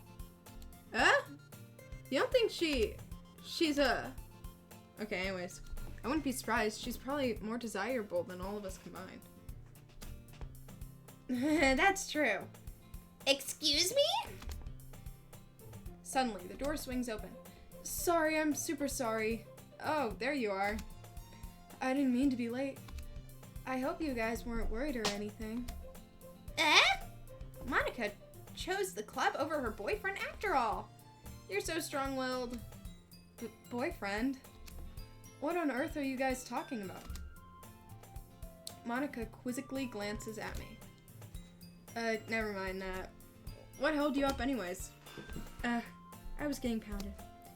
Well, my last period was study hall. To be honest, I kind of just lost track of time. That makes no sense, though. You would have heard the bell ring, at least. I must not have heard it since I was practicing piano. Piano? I wasn't aware you played music as well, Monica.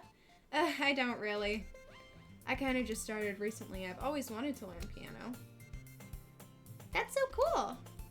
You should play something for us, Monica. Avery. There's not a quintuple.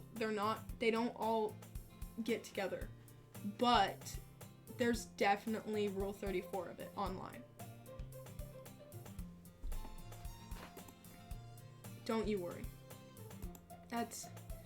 Monica looks at me. Maybe once I get a little bit better, I will. That sounds cool. I also look forward to it. Yeah, there's definitely, like, plenty of articles about it. Wait, now I want to see if I can find a drawing.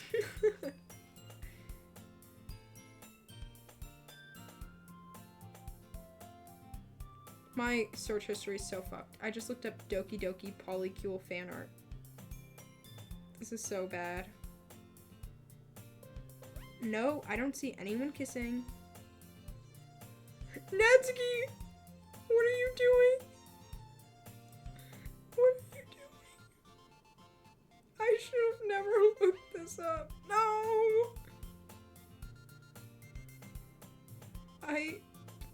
I should have not done this. This was not a good idea of mine. This was really low on the good idea list. Why was Natsuki pegging Monica?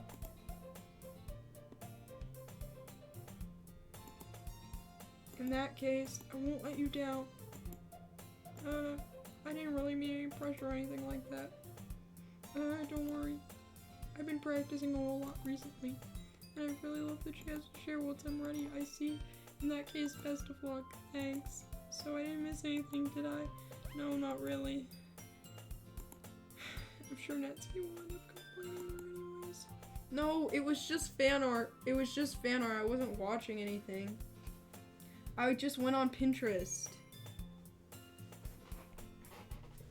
And I'm sad now. I'm disturbed. Sayori has somehow finished her entire cookie. Don't ask for the polycule if you can't handle the strap. That's fucking crazy. You talk so you don't talk very often, and when you do, it's beautiful. I really want to look at your chat history. Is your profile picture you? Oh no, I don't want to show everyone your account. I don't know how to check the chat log. Anyways. Hey Yuri. Oh wait, I suddenly noticed Yuri's reading a different book from the one we were reading together. She hates us. Sorry, I didn't mean to interrupt. No, I was kind of waiting for you. In that case... Oh wait, if that's the case... why don't we go ahead and get started? Yeah, let's... I have a request. Do you mind if I make some tea first? Not at all. Thanks very much. If there's one thing that can make my reading time any better, it's a nice cup of tea. Cup of tea, eh? Not to mention for yourself as well. I sound like a gay man.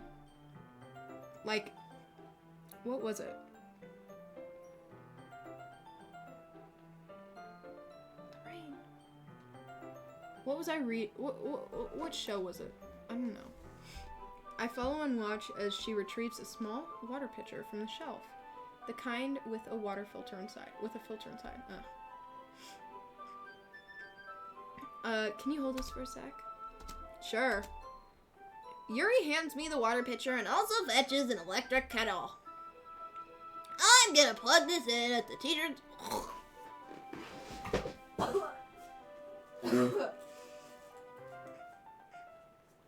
I can't do voices when I'm dehydrated. It pushes all of the phlegm right up here.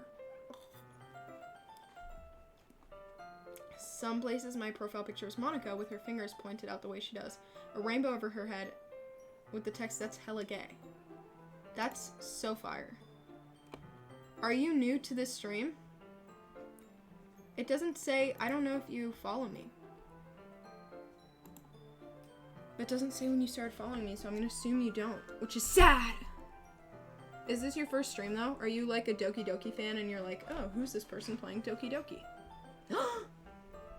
Oh my god. That's so fire. Welcome. I usually play other games, but I decided we need this today. It's raining. But if you like The Last of Us, that's what I'm the most known for. Wait. Dun, dun, dun, dun, dun. Oh. Dun, dun. Anyways. I simply watch her movements. To my surprise, the way she moves really contrasts her speaking mannerisms, especially because of her long legs, and Yuri appears elegant and methodical. Okay, may I have the water pitcher? Thanks, I'll be right back. I might as well walk with you. Yeah, why not? Shall we go then?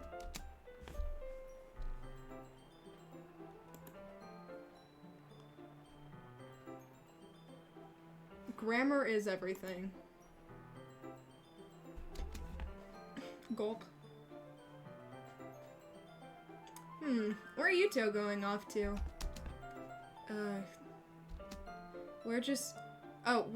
Yuri is gonna make some tea, so... I suddenly realized how weird it sounds to explain this to Monica. We're just filling the water pitcher. Oh, okay. Sorry, I was just a bit curious. It's kind of a one-person job, isn't it? That's... Monica, please mind your own business for once.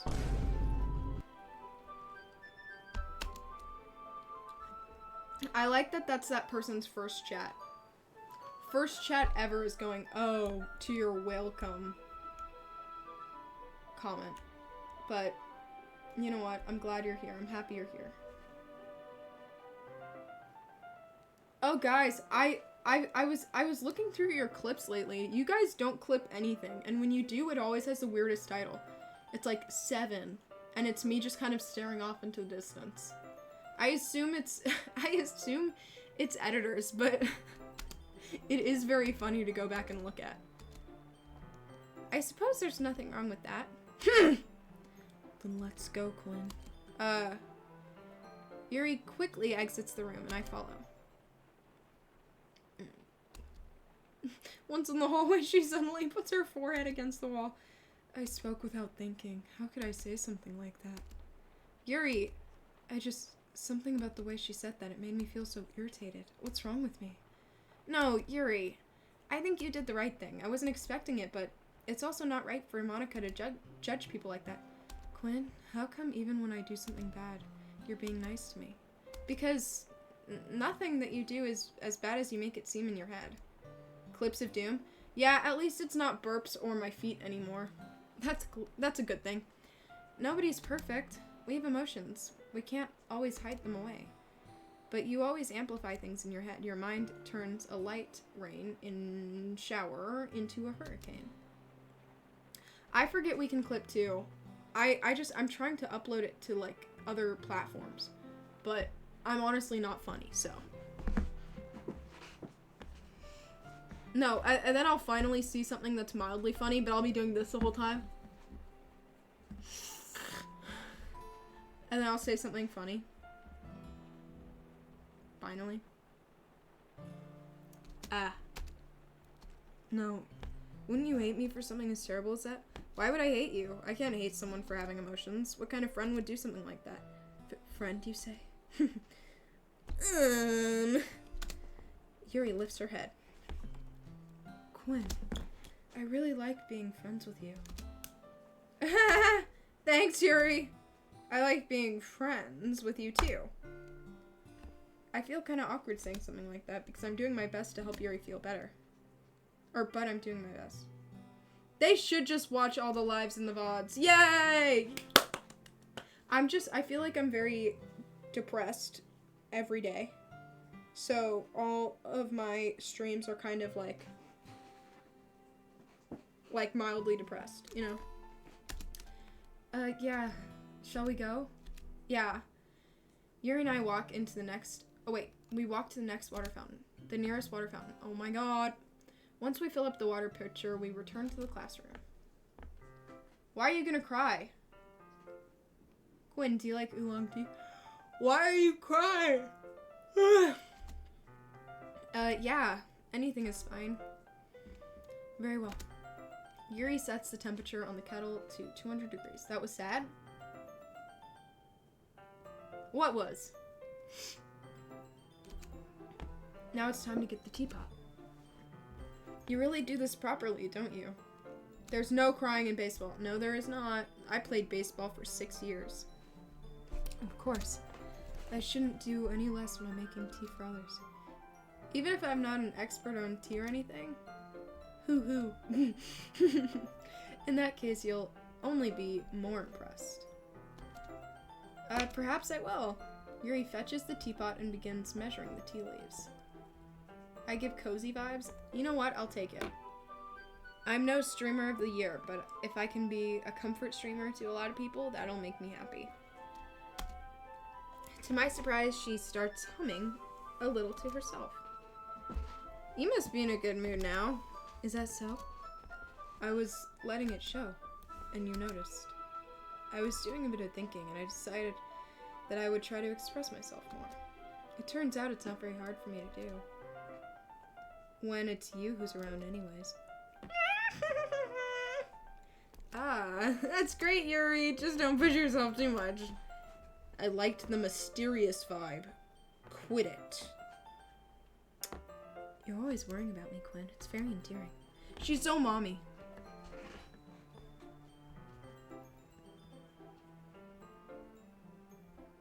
Thoughts? Anyone else agree that she's mommy?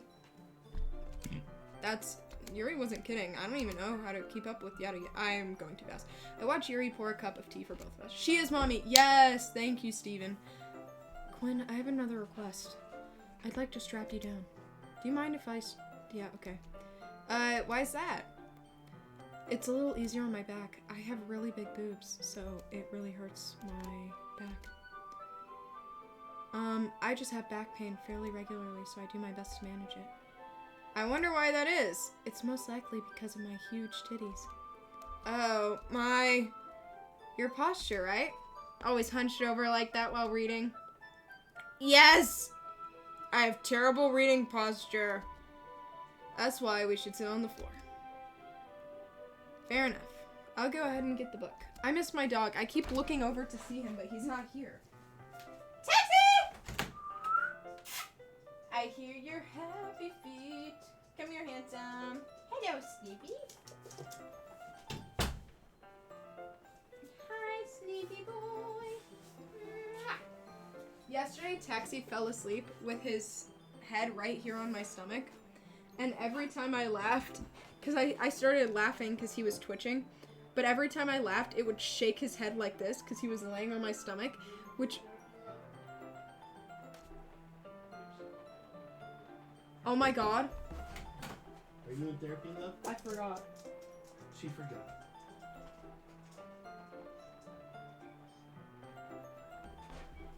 She's really fucking pissed. I hear.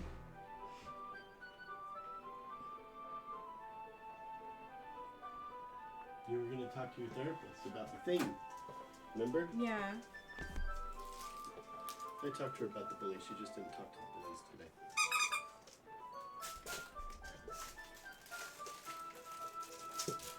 Did you get notifications on your phone? No, I haven't looked at my phone. Why don't you start putting shit in your phone? Okay. Sorry. Come on. Mom said the money that you just made can pay for your missed therapy. Great. Sucks to be you. Sucks to be me. Therapy sucks to miss. It costs like $100.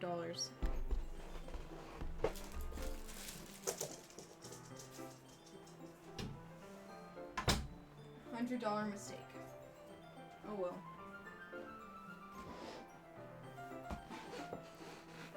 No, I was supposed to talk to my therapist today because I'm getting bullied at school. Guys, I have not gone a school year without getting bullied since elementary school. And I'm a senior in high school. I'm on a 7-year streak. Awesome. Yuri and I sit against the wall. As if in sync, we assume the same reading position as last time, each holding one half of the book. Except this time, our bodies are even closer. I can't see too well. Yuri slides closer until our shoulders are touching. How am I supposed to focus on reading like this? Yuri was always kind of cute, but when she's being less apprehensive, it's almost more than I can handle. Your teacup. Yuri hands me my teacup. Holding it with my hand that's not for the book, holding it with my hand that's not holding the book, I end up in the position that makes it even harder to focus. Because now I need to worry about making sure I don't accidentally touch her chest. Accidentally. Meanwhile, Yuri hasn't noticed a single thing. She wears her intense reading facial expression, and I can only presume the world around her has faded away. I use all my willpower to focus on reading. After a few minutes, I finally manage to relax a little. Oops. I put the teacup between my legs and fumble with the chocolate wrapper. I love Nuri, bro. Ugh, sorry. I briefly let go of the book to finish opening the wrapper. You can have as much as you want. That's okay. I won't take any. Are you sure? Well, if I touch it, then I might get smudges on the pages. Ugh, you're right. I didn't even think about that. My bad. No need to apologize. I'll hold the book, okay? Are you sure? Of course. Oh, pretty, pretty, pretty. Yuri opens the book with both hands. She holds it so I don't have any harder time reading from it. But as a result, her left arm is practically resting on top of my leg.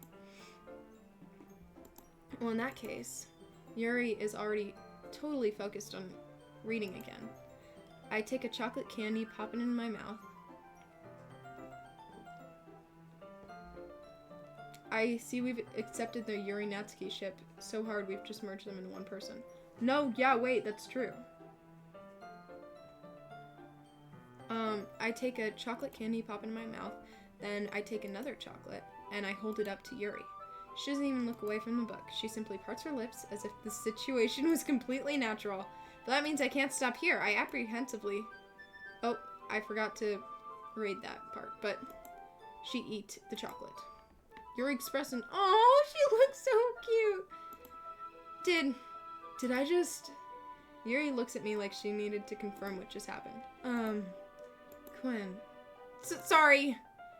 I guess I shouldn't have done that. That's... Well... You were just helping.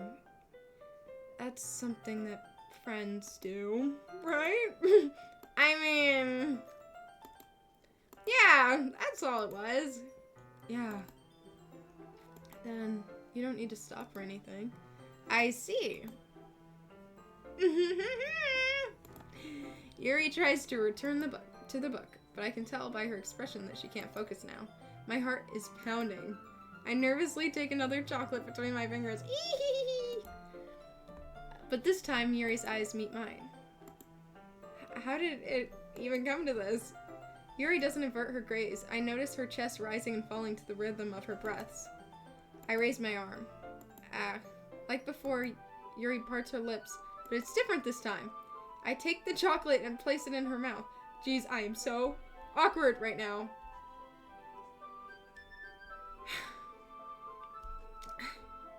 Gulp. I feel her hot breath on my fingers. Jesus Christ. Okay, everyone. Yuri jolts back. It's time to share poems. Quinn, you can help Yuri put away this tea stuff, right? Yeah, of course.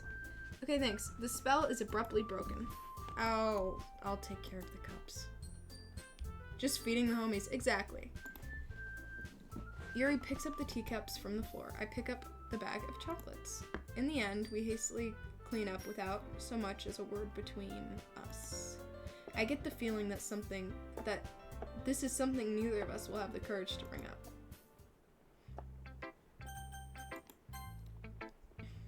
We should stick with her. Let's see what you've written for today. Do you like it? Quinn, this one might be even better than yesterday's. How did you even pick up on this so quickly? Just yesterday I was telling you the kind of techniques worth practicing. Maybe that's why you did such a good job explaining. I really wanted to try giving it more imagery. Gulp? I'm not used to this. Used to what? I don't know. It's fine, take your time. I know Yuri likes to think before she speaks, so I offer the patience to her. Yeah, just being appreciated like this, I guess. It probably sounds really stupid, but seeing someone motivated by my writing, it just makes me wet. Are you saying you've never shared your writing before? Really? I don't believe it. I really only write for myself. And besides, people just laugh at me. Do you really think that? Again, Yuri nods. Huh. Even your close friends? I don't have friends. Anyway, do you want to share the poem you wrote today? Yeah, I do. If it's with you. Aw. The raccoon. It happened in the dead of night while I was slicing bread for a guilty snack.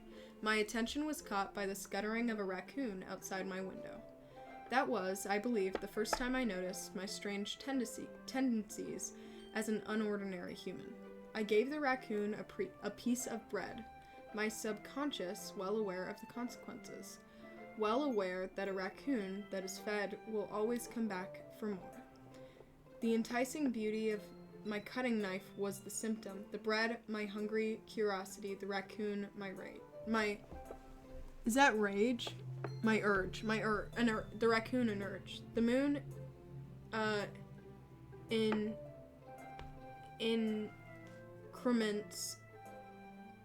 increments its phase and reflects that much more light Guys, I'm dyslexic. Our sweet purple autistic queen. You know, at first I thought you meant me. The same light that glistens in the eyes of my raccoon. Don't kill the raccoon! I slice the bread, fresh and soft. The raccoon becomes excited. Or perhaps I'm merely projecting my emotions onto the newly satisfied animal. The raccoon has taken to following me. You could say we've gotten quite used to each other. The raccoon becomes hungry more and more frequently, so my bread is always handy. Every time I banish my cutting knife, the raccoon shows me its excitement. A rush of blood, classic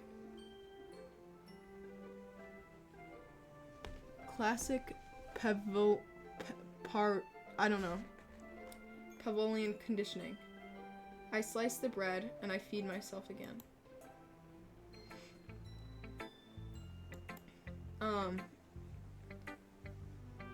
I was a little more daring with this one than yesterday's.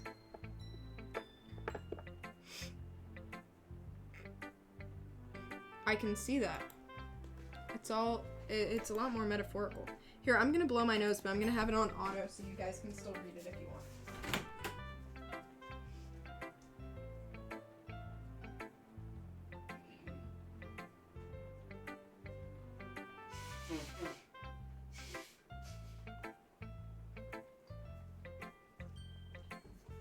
I know you guys probably missed my beautiful narration. Yeah, if I take it at face value, I can't even figure out what it's supposed to mean. Me neither, Kang. Well, I think it's something different people can relate to in their own way. I wanted to express the way it feels for me to indulge in my more unusual hobbies. It's those sort of things I'm usually forced to keep to myself. So I sometimes enjoy writing about them. Why do you keep them to yourself? Because they're embarrassing, and people would make fun of me. Don't you have anything like that, Quinn? Yes, I do. I feel like everyone has a little something like that. The best we can do is respect each other and our individualities, even if it's difficult sometimes, and some things make us uncomfortable.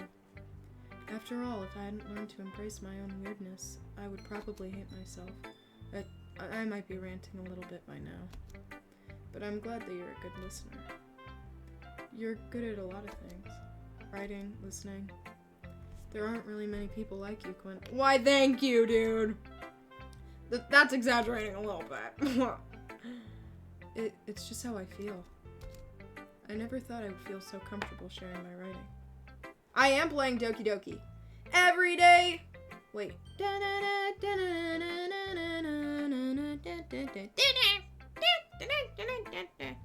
In my hand is a pen that'll write a poem of me and you. Thing flows down into a dark. I'll get there later though. But now I almost feel like I look forward to it. It's just a really nice feeling. And you're to thank for that. It's nothing really. This is my favorite character since I was very teeny tiny. I played this game pre-COVID, I think. Yeah, it would've. I think it was like 2017, 2018. What year did it come out? It wasn't when it came out, I don't think. What year did Doki Doki Literature Club come out? Doki Doki Literature Club came out in 2017, originally as a free visual novel for PC, an expanded version. My memory is so good, you guys. For just a moment, her timidness seems to disappear. Oh. Let's go the same order as yesterday. Well, I can admit that it's better than the last one. It's nice to see you're putting in some effort. That's good. But guys, I am getting too used to doing these voices. I might just jump off a cliff. At least I'm not doing the Paimon voice. Hi, I'm Paimon. But I still don't like this at all. I'm trying too hard to be serious. What do you mean by that? Poems don't need to be all deep sounding to express something. It's going to sound like you're forcing it until you don't suck at it. Honestly, don't even try writing poems until you're on Yuri's level. Don't tell me. You're not just trying to impress Yuri, are you? What are you talking about? Keep your voice down.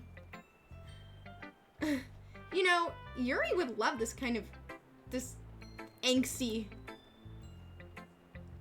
Just because she's a talented writer doesn't mean I mean... Looks like I'm in trouble. Somehow I struck a nerve, though what I did is beyond me. I'm so done with you. Thank you for the sub, Franco. Natsuki shoves the poem I handed her back over to me. Take your stupid poem if you wrote it for someone else. Don't show it to me. Ouch. This is what I get for letting a younger girl step in my business. Unless I was a mind reader, I was destined to be in some world of pain from the start. At least Natsuki wasn't really the girl I was trying to impress in the first place. Oh, she's so mad. Who did I do last time? I think I did Sayori. And then Monica. Oh, I like this one, Quinn. I like this one, Quinn. It has some nice feelings in it. I'm glad. Does that mean it's better than yesterday? Let me think. I don't know. I guess I like them both. That's not very helpful, you know. Well, I'm not really good at figuring out if poems are good or bad, but that's why I just go with my heart. If it makes me feel things, then it must be a good poem. I'm not sure that's exactly how it works. Then again, I guess conveying feelings is a pretty important part of this whole thing. Yeah, maybe. Honestly, I don't even know what kind of writing you like in the first place. Yeah, me neither. Why don't you at least try giving it some thought? About to see my favorite poem? Ooh, yay! You wanna write something for me? That's so sweet. Yeah, right. But you're always thinking about other people. You need to think about yourself once in a while. If you don't, you might end up getting hurt at some point. Well, I don't really know what you mean, but I'll try to keep it in mind. Well, whatever. Anyway, let's see. I guess I like happy poems. Wait, sometimes I like sad poems too. Sometimes a little bit of both. There's a word for that, right? What's the word I'm looking for? Bittersweet. Yeah. I like things that are happy and things that are sad. Happy and sad? I can't see you liking something sad, Sayori. Well, I like happy the most, but sometimes when you have a little rain cloud in your head, a sad poem can help give the rain cloud a little hug and make a nice happy rainbow. She's so cute. Sayori, that's unexpectedly poetic. It is? Maybe I'm getting better at expressing my feelings after all. Thanks, Quinn. I should go write that down then. You could read my poem now, okay? Bottles. I pop off my scalp like the lid of a cookie jar. It's the secret place where I keep all my dreams. Little balls of sunshine all rubbing together like a bundle of kittens. I reach inside with my thumb and forefinger and pluck one out. It's warm and tingly, but there's no time to waste. I put it in a bottle to keep it safe, and I put the bottle on the shelf with all the other bottles. Happy thoughts, happy thoughts, happy thoughts in bottles, all in a row. My collection makes me lots of friends, each bottle a starlight to make amends. Sometimes my friend feels a certain way. Down comes a bottle to save the day. Night after night, more dreams, friend after friend, more bottles. Deeper and deeper my fingers go, like exploring a dark cave, discovering the secrets hiding in the nooks and crannies, digging and digging, scraping and scraping. I blow dust off my bottle caps. It doesn't feel like time elapsed. My empty shelf could use some more. My friends look through my locked front door. Finally, all done, I open up and in come my friends. In they come, such a hurry. Do they want my bottles that much? I frantically pull them from the shelf, one after another, holding them out, and each and every friend, each and every bottle. But every time I let one go, it shatters against the tile between my feet. Happy thoughts, happy thoughts, happy thoughts, in shards all over the floor. They weren't supposed to be for my friends who aren't smiling. They're all shouting, pleading, something. But all I hear is echo, echo, echo, echo inside my head. Sayori, did you really write this? Of course I did. Didn't I tell you yesterday I was gonna write the best poem ever?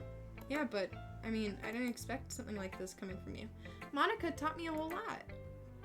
I've been really in touch with my feelings recently. I see that. It's almost kind of creepy. Creepy? Thank you for the sub, Steven. I love you.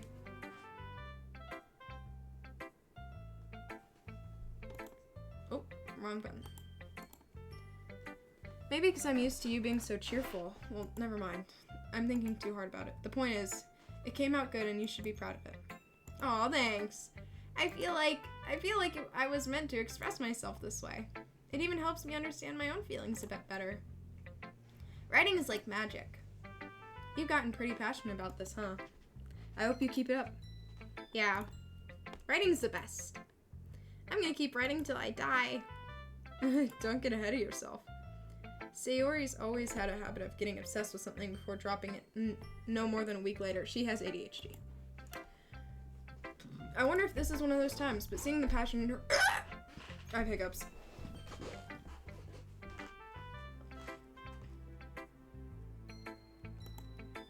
I'm so confused right now. What? Is Twitch advertising you a wiener ring? How's the writing going? Oh, wait. I need to lock into the voice. How's the writing going? Alright, I guess. I'll take that. As long as it's not going bad. I'm happy that you're applying yourself. Maybe soon you'll come up with a masterpiece. I wouldn't count on that. You never know. Want to share what you wrote for today? Sure, here you go. I give my poem to Monica. Alright. This one's good. It feels like you're not only getting more comfortable with your style, but the imagery is better than the last one I read. Just wondering, but have you been finding inspiration in Yuri's writing style? I guess so. You can't deny she's talented. Yeah, totally. I think her poems are the most romantic. That's the best way to describe it. She's like a totally different person when she picks up a pen. I noticed that too. Or when she's talking about literature, it's like a light turns on inside her. Sadly, it's hard to get much personal conversation out of her. Trust me, I've tried. Who knows what goes on in that head of hers? I hope you don't mean that in a bad way. No, of course not. I just mean I wish she didn't keep so much to herself. But still, defending her like that, you must be pretty into her. You completely misunderstood. Calm down, I'm just kidding! Besides, I'm pretty sure she's already got a boyfriend. Wait, really? Yeah, a fictional one anyways.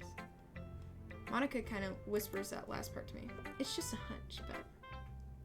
Well, there's not really anything wrong with that. Oh well, I know. I was just saying. But anyway, you want to read my poem now? I like the way this one turned out, so I hope you do too. Alright, let's take a look. Avery was a typo. She meant girlfriend. Save me. The colors won't stop. Bright, beautiful colors. Flashing, expanding, piercing. Red, green, blue. An endless cacophony of meaningless noise. The noise, it won't stop. Violent, grating, waveforms. Squeaking, screeching, piercing. Why is that an upside down cross? Sine, cosine, tangent, like playing a chalkboard on a turntable, like playing a vinyl on a pizza crust. An endless poem of meaningless. Load me. Girl, I didn't know you wanted my load. I guess that's the way I write. I'm sorry if you don't like it. No, I never said that. It's just kind of a thing I never really seen before, I guess. I like playing with my space on the paper. Choosing where and how to space your words can totally change the mood of the poem. It's almost like magic. I don't know why I was making her sound timid. It's almost like magic. The way I wrote the lines really short makes it feel like they're trying to speak over the noise. I see. It's hard for me to tell what it's about though. Sometimes asking what a poem is about isn't the right question. A poem can be as abstract as physical as expression of feeling. As a physical expression of feeling, or a conversation with the reader. So stop putting it in that way. Not every poem is about something. Anyway, here's Monica's writing tip of the day. Sometimes you'll find yourself facing a difficult decision. When that happens, don't forget to save your game. You never know when you might change your mind, or when something unexpected might happen. Wait, is this tip even about writing? What am I even talking about? That's my advice for today. Thanks for listening.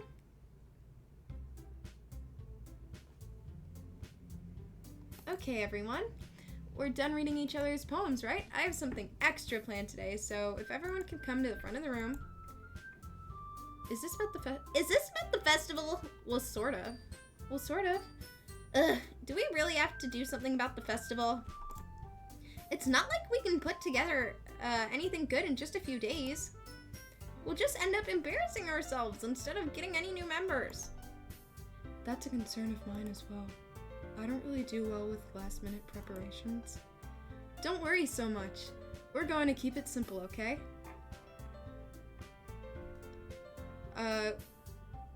We don't need much more than a few decorations. Do you guys like my voicing? My voices? It reminds me, wanna know what I should have done? Wanna know what I could have done? Remember when I play Roblox and like it'll be random voice and I'll be like, And I'm over here. And I have mental health issues. Laurel, Laurel, Laurel, Laurel, Laurel, Laurel, Laurel, Laurel, Laurel, Laurel, Laurel, Laurel. Anyways. Sayori has been working on posters and I've designed some pamphlets we can give out during the event. Okay, that's great and all, but that doesn't tell us what we're actually gonna be doing for the event. Sorry, I thought you heard about it already. Oh wait, sorry, I thought you heard about it already. We're gonna be performing. Performing? Monica? Yeah, we're gonna have a poetry performance. Each of us are gonna choose a poem to recite during the event. But the cool part is, we're also gonna let anyone else come up and recite poems too. Sayori's putting it all on the posters in case anyone wants to prepare ahead of time. Sayori, who's been coloring a poster, holds it up for us to see. Are you kidding me, Monica? You didn't already start putting those posters up, did you? Well, I did. Do you really think it's that bad of an idea? Well, no, it's not a bad idea. But I didn't sign up for this, you know. There's no way I'm gonna be performing in front of a group of people like that. I agree with Natsuki. I could never in my life do something like that. Guys! No, Sayori. I understand where they're coming from. Remember that Natsuki and Yuri have never shared their poems with anyone until just a couple days ago. That's a lot to ask for them to recite their poems out loud for a full room of people. I guess I kind of overlooked that. Sorry, I'm really trying to find a voice for her. So I'm sorry. But I still think we should give it our best. We're the only ones responsible for the fate of the club. If we start the event and each put on a good performance, then it'll inspire others to do the same. And more people who perform, the better we'll be able to show everyone what literature is all about. I want to find my headset. I've not had it on for so long now. Yeah! It's about expressing your feelings, being intimate with yourself, finding new horizons, and having fun. That's right. And it's those reasons that we're on the club today. Why don't you share that? Don't you want to share that with others? To inspire them to find the same feelings that brought you here in the first place? I know you do. I know we all do. And if it takes staying in front of the room for 2 minutes and reciting a poem, then I know you can do it. Sayori looks worried. I guess that leaves me no choice. I agree. I don't think it's too much to ask. I think if Sayori and Monica... Okay, my thing is still on. Have been trying really hard to get new members, the least we can do is help them out a bit. Well, maybe, but... Ugh. Okay, fine. I guess I'll have to get it over with. Alright! Phew. Thanks, Natsuki. What about you, Yuri? She is recruiting new lesbians.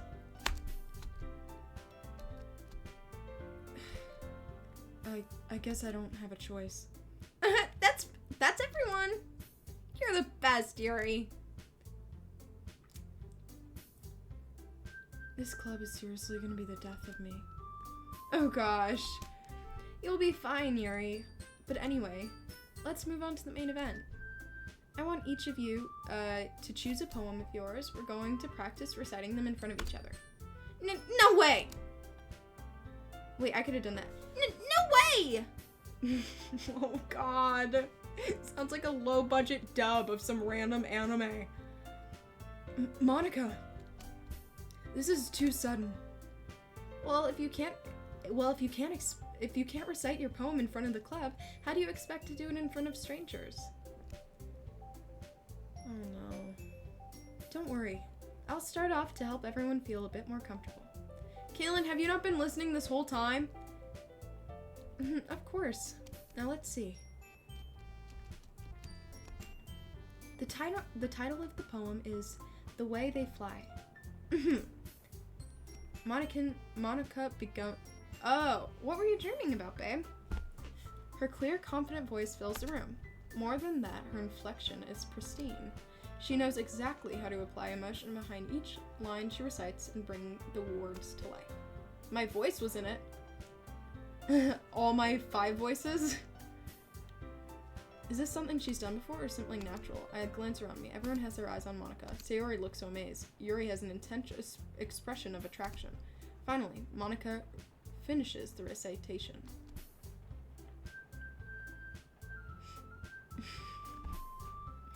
The 4 of us applaud. Monica takes a breath and smiles. That was good, Monica. I want to kill him. My voices were like different woodland creatures I couldn't understand, but I was pretending to. Thank you very much. I was just hoping to set a good example. Are you ready to go next, Sayori? I'll go next. What? Yuri's fired up all of a sudden. Yuri clutches a sheet of paper between her hands and stands up.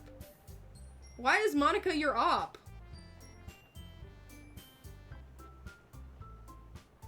Keeping her head down, she walks over quietly to the podium. This poem is called... Yuri anxiously glances at each of us. You can do it, Yuri. It's called After Image of a Crimson Eye. Yuri's voice shakes. Just a moment ago, she practically refused to do this. She's so mean. She's so mean. She's so mean. Why is she suddenly putting in so much effort? As Yuri gets past the first couple lines, her voice changes. It's almost like what happens when Yuri gets absorbed in her books. Her quivering words transform into the sharp syllables. Oh, I keep clicking too fast. The poem is full of twists and turns, and in its structure that she enunciates with perfect harmony. This must be a rare glimpse into the whirling fire. Suddenly, she's finished. Everyone is stunned. Yuri snaps back into reality, glances around her, as if she's bewildered even herself. It's up to me to save this situation. I'm the first to start applauding. No, it's not blue. It's just very white. That's not good. I'm so dehydrated, you guys. Everyone joins me afterward, and we give Yuri the recognition she deserves. I want Yuri. Give us Yuri. Give us Yuri. It's not that we didn't want to applaud for her, but that we were so off guard we had forgotten. As we applaud, Yuri holds the poem to the chest and rushes back to her seat. Yuri, that was really good. Thank you for sharing. Looks like Yuri is down for the count. Okay, I guess I'm next then. Sayori hops out of the chair and cheerfully walks to the podium. This one's called My Meadow. Sorry, I giggled. Sayori, it's a lot harder than I thought. How do you guys do it so easily? Try not to think of it like you're reciting to other people. Imagine you're reciting it to yourself, like in front of a mirror or in your own head. It's your poem, so it'll come out the best that way. I see. Okay then. Sayori begins her poem. Somehow it feels like her soft voice was made as the perfect Soft? The poem isn't aimlessly cheery like Sayori is. It's serene and bittersweet. If I were able to read this on paper, I probably wouldn't think much of it, but hearing it come from Sayori's voice almost gives it a whole new meaning. Maybe this is what Sayori meant when she said she likes my poems. It's like I get to reach more deeply into someone I thought I knew through and through. Sayori finishes and we applaud. I did it. Good job, Sayori. Even Quinn liked it. I guess that's a good sign. What does that even mean? It came out nicely, Sayori. The atmosphere of the poem fits you really nicely. But it might be that other poems wouldn't work quite as well with that kind of delivery. I don't understand. In other words, I've seen poems of yours where that sort of gentle delivery doesn't work as well. They might need a little more force behind them depending on what you're reading. Oh, I know what you mean. Well, I've been practicing that kind of thing. It's just embarrassing to do in front of everyone. Soft kachan, warm kachan. Kachan! I didn't know that you would like me. My green hair. Kachan. Deku! My name's Zuko Midoriya.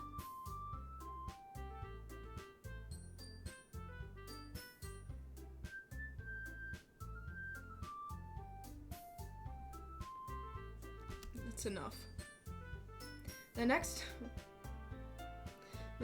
time I'm gonna make you pick a poem that challenges you a bit more. We didn't have much time before the festival, you know? Okay. Now who's next? Natsuki? Don't make me go before Quinn. It's not like I can compare to you guys anyway. Might as well let Quinn lower everyone's standards a little before I have to do it. Bitch! Natsuki. It's fine, it's fine. I might as well get it over with. But it's not like I have much of a selection of what to read. I'll just have to go with what I wrote for today. I stand up, step in front of the podium. Everyone has their eyes on me, making me feel terribly awkward. I recite my poem. Since I'm not exactly confident in my own writing, it's hard to put energy into it. Despite that, once I finish, I receive applause anyways. Woo! Sorry, I'm not really as good as everyone else. Don't worry about it so much. I love you, Jade. Hello, my goose friend.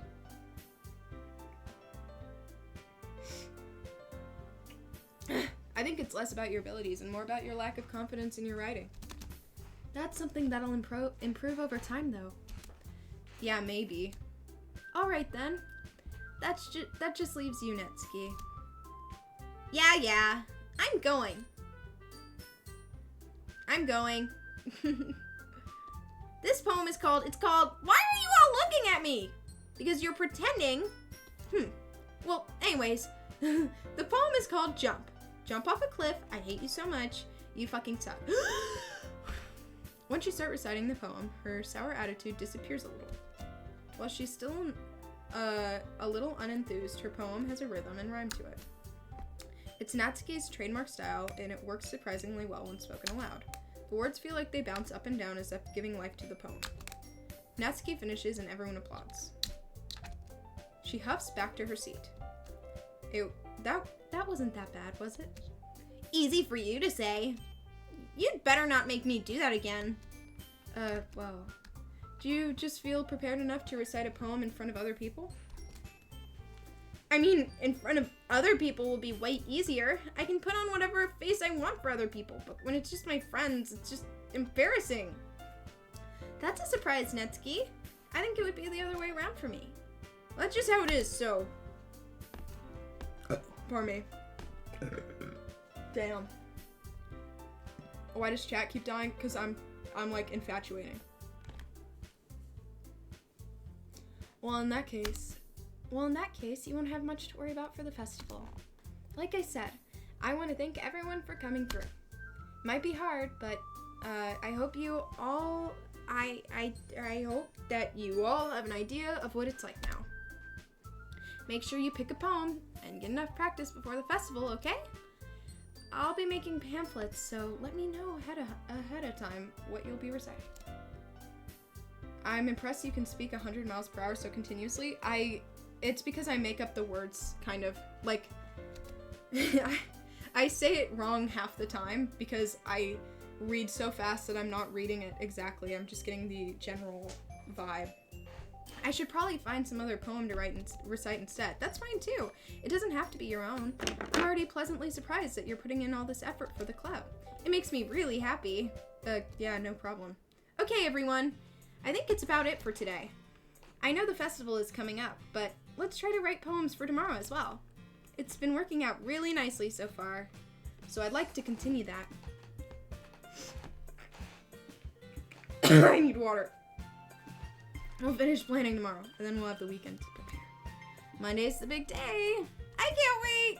I can do this. I can do this. All right. I stand up. There's no way I'll be able to find the same enthusiasm as Sayori and Monica, but I'll do my best to get through it. As if it's for the sake of the club and impressing Monica, then I'll have to do my best. Ready to go, Sayori? Yep. Look at you two, always going... Wait. Look at you two, always going home together like that. It's kind of adorable, isn't it? Jeez, guys. Don't make such a big deal out of it. It must be a little nice, though. Well, how am I supposed to respond to that? It's okay, Quinn. You don't have to say it. Whatever. Let's go already. I'm gonna get water.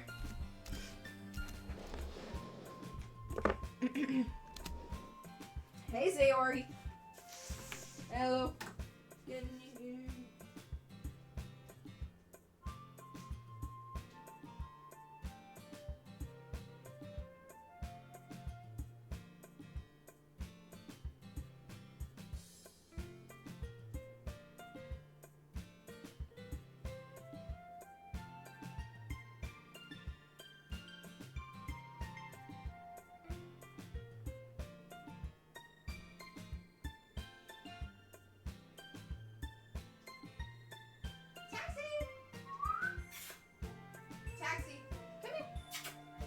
Come here, handsome. Where is my baby? Hi, handsome. Hi, baby. Pretty boy.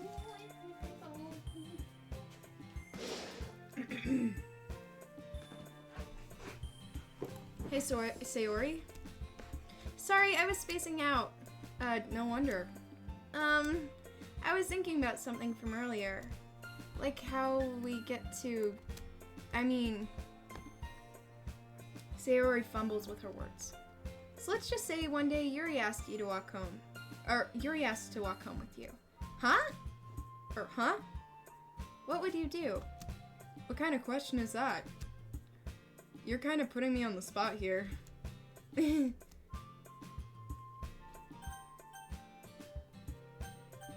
What do you guys think?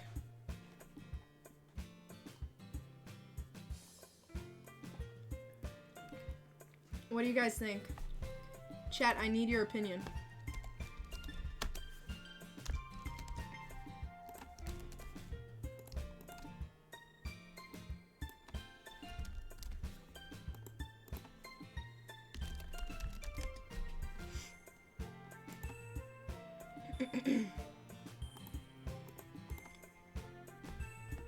You're impartial? Well, vote anyways.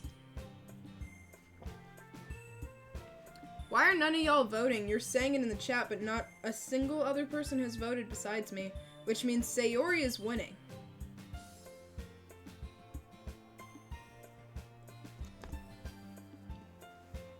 Damn. Maybe Sayori might win.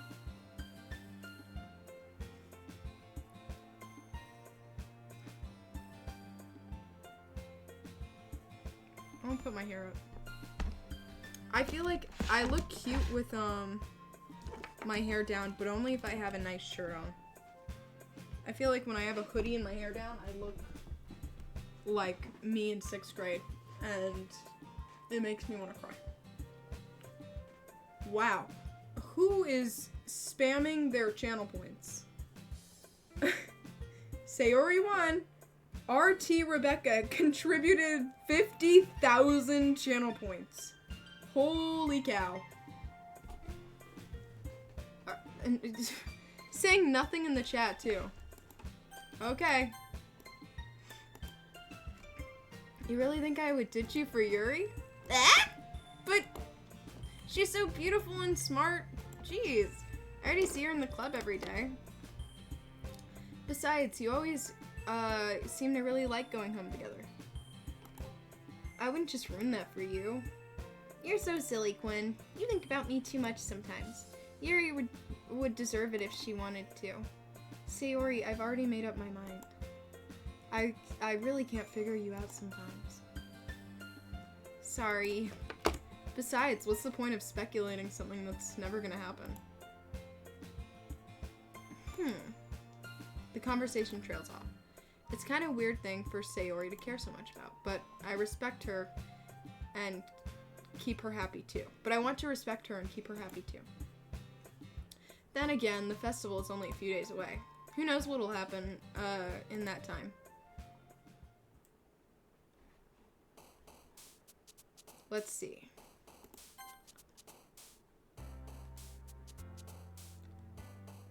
Design?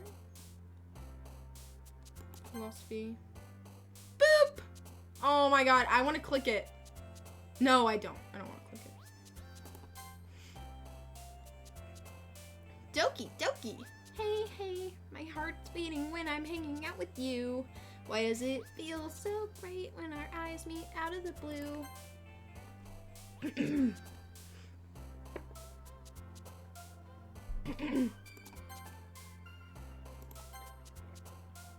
Wait, am I gonna get 20 for 20 this time?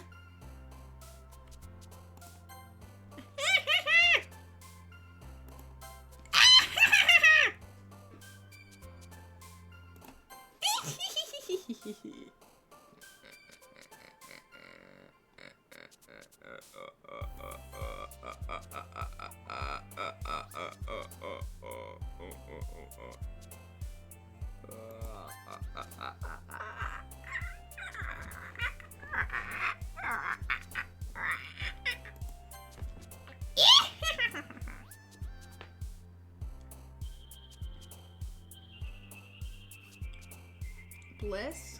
No!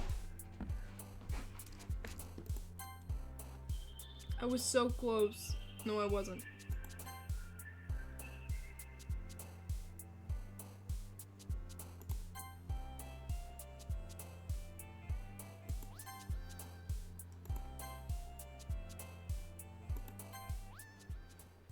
$19 out of 20, you guys.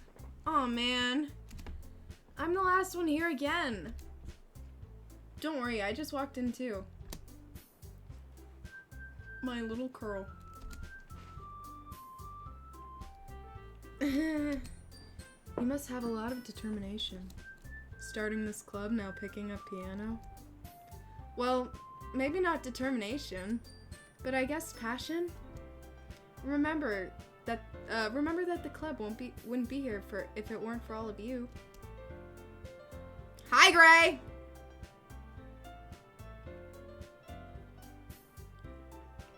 And I'm super happy that you're all willing to help out in the festival, too. Ugh, I can't wait for the festival! It's gonna be great! Weren't you complaining just yesterday, Natsuki? Well, yeah. But I'm not talking about our part in the festival. But it's a whole day of school where we get to play and eat all kinds of delicious food.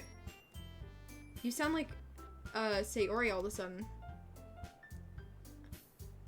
Monica, do they usually have fried squid? Squid?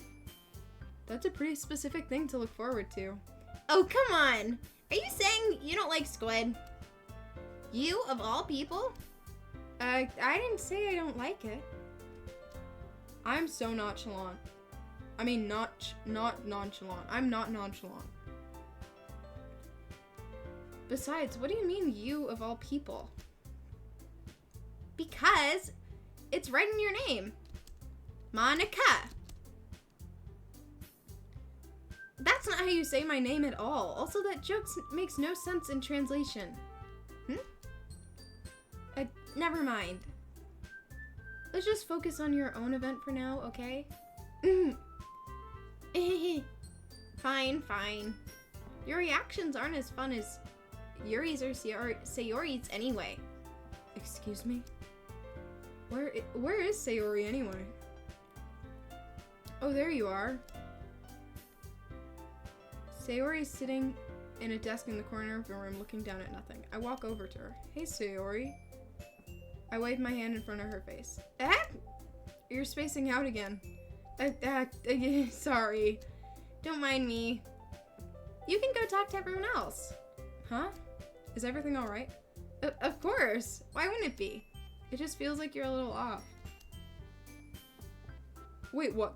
Gray, what? Sorry for assuming things. Jeez, you worry too much about me. I'm fine, see? Sayori shows me a big smile. Don't let me distract you from having fun with everyone. Well, alright. If you say so. I worriedly glance at Sayori before turning back towards everyone else. But the conversation has already dispersed with everyone back at their usual activities. Maybe I should ask Monica if she's noticed anything about Sayori recently. Since they've been preparing for the festival, they must be spending a lot of time together. I timidly approach Monica, who's shuffling through some papers at her desk. Quinn, what's up? Hey, this might sound a little strange, but have you noticed anything up with Sayori recently? Anything up with her? In what way do you mean? Maybe I'm reading into it a little too much, but she seems a bit downcast today. Oh, you think so? I can't say I've noticed anything about her. Monica peers across the classroom at Sayori, who's idly dragging a rubber eraser up and down her desk. Maybe there is something on her mind. But I'm surprised I'm not the one asking you, Quinn. You certainly know her a lot better than I do. Yeah, but she's never really like this. She always talked to me about things that bothered her, but this time when I asked her, she was really dismissive. Sorry, I know it's not your problem. I just wanted to ask you if you knew anything, so I'll drop it now. No, it's important to me too. I mean, I'm also friends with her. I'm losing my voice. Stinky, give me a kiss. I love you. You are my puppy. You are my puppy boy. You are so pretty. You stay there, Bubs. I'm gonna go ask my dad about dinner. Hey, Dad.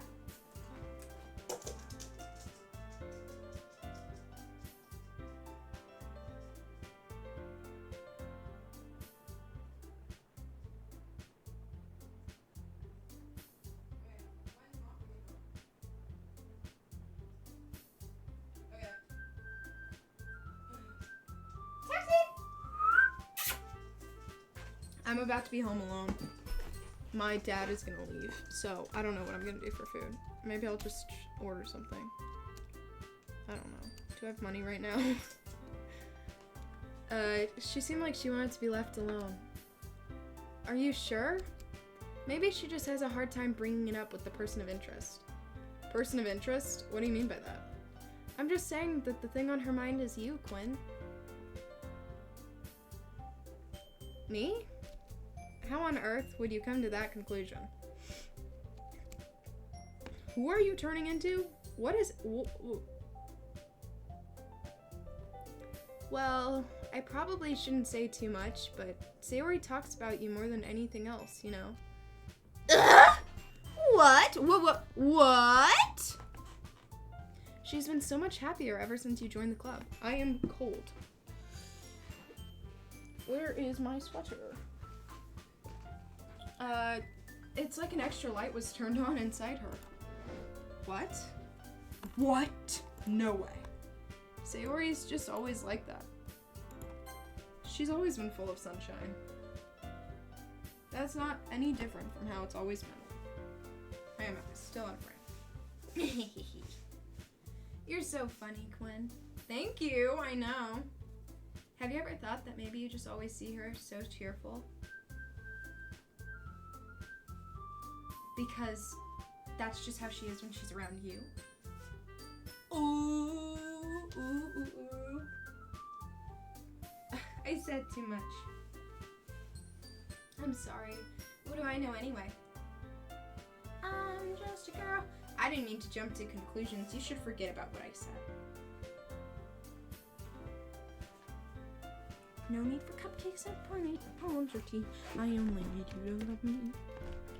I'll try to talk to her. Oh. Alright. Monica smiles meaningfully. I know she said to forget it, but I already know I won't be able to get her words out of my head. Monica stands up from her desk and walks across the room where Sayori's sitting. I watch her kneel down next to Sayori and gently talk to her. Let me see. I need to do something about food.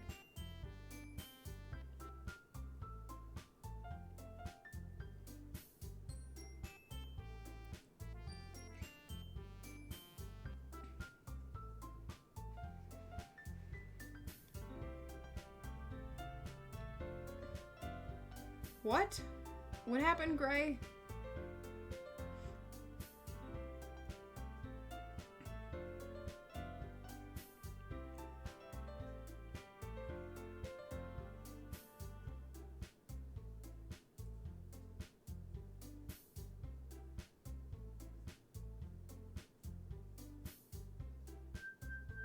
Sorry, I'm trying to... I can't have Uber Eats on my phone, so...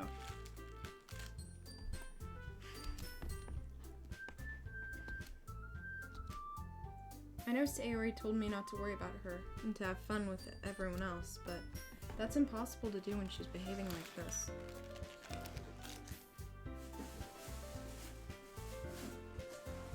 Guys, remember to tell me to clean the trash later.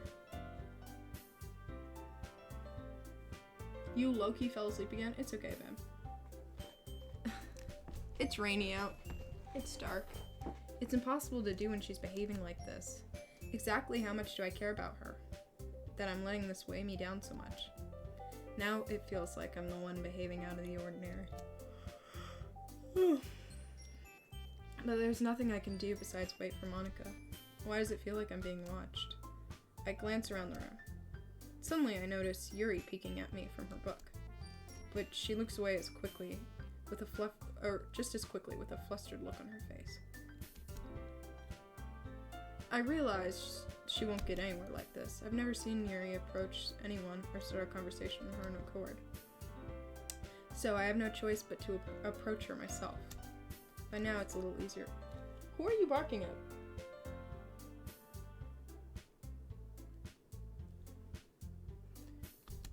I stand up from my desk and sit next to her. I am bored of this conversation. I could tell you wanted to be alone with your thoughts.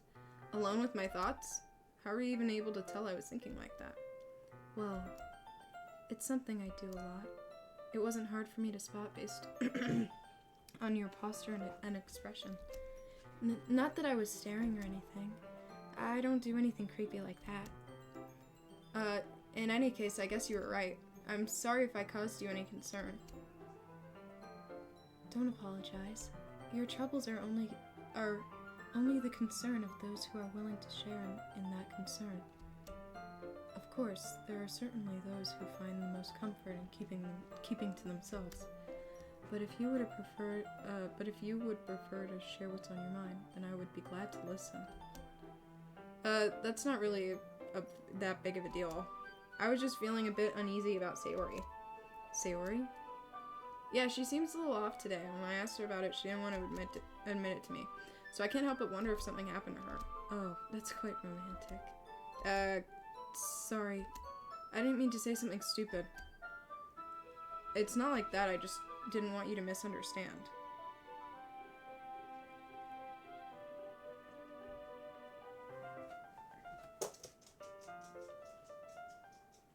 Off sink he goes. I don't know what I want to eat. I'm honestly okay with anything. Sayori and I have just been friends for a really long time, that's all. Oh, I see. Then perhaps it's unusual for her to be dismissive to you about her feelings, or maybe I'm just reading into it a little much. Quinn, the world is full of meaning, often hidden deep beneath plain sight. And there are many untold mysteries behind every person, no matter how well you may know them. So you think there might be something behind it after all? I think that Sayori is a very complex person.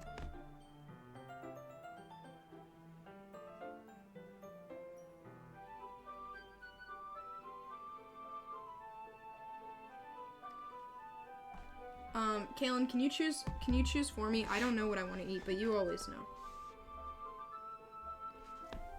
Kaylin knows everything about me. Good night, Avery. I think Sayori is a very complex person. Her mannerisms on the outside don't always match what may be going in her head.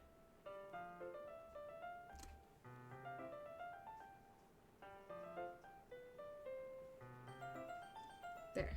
Okay. Yay! Her mannerisms... Oh, wait, I already said that. And she may not always know what she wants. I noticed her strange behavior today, too. I also feel concerned for her. But in your case, it looked like she was fully occupying your thoughts, wouldn't she? Well, I guess that was the case. Sayori. She really means a lot to you, doesn't she? I guess. But you don't need to put it that way. We're just good friends, that's all.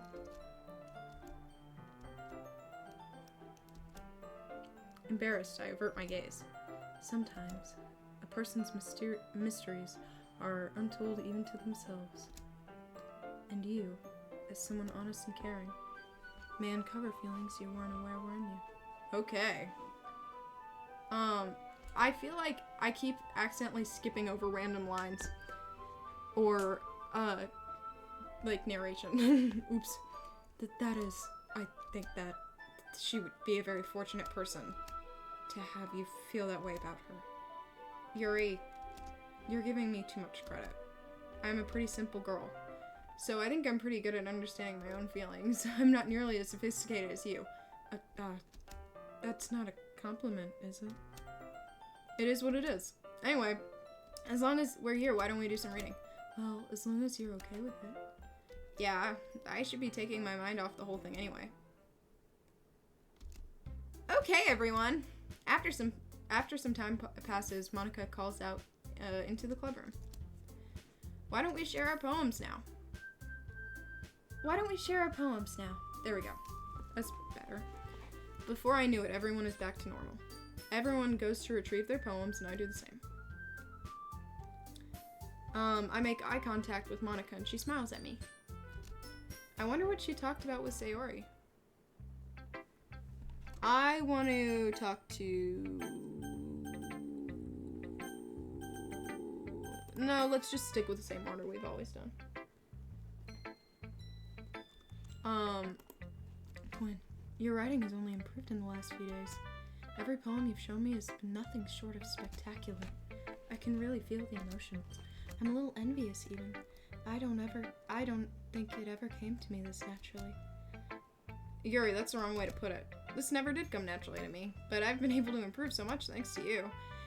You're really the example I was chasing after. Is that so?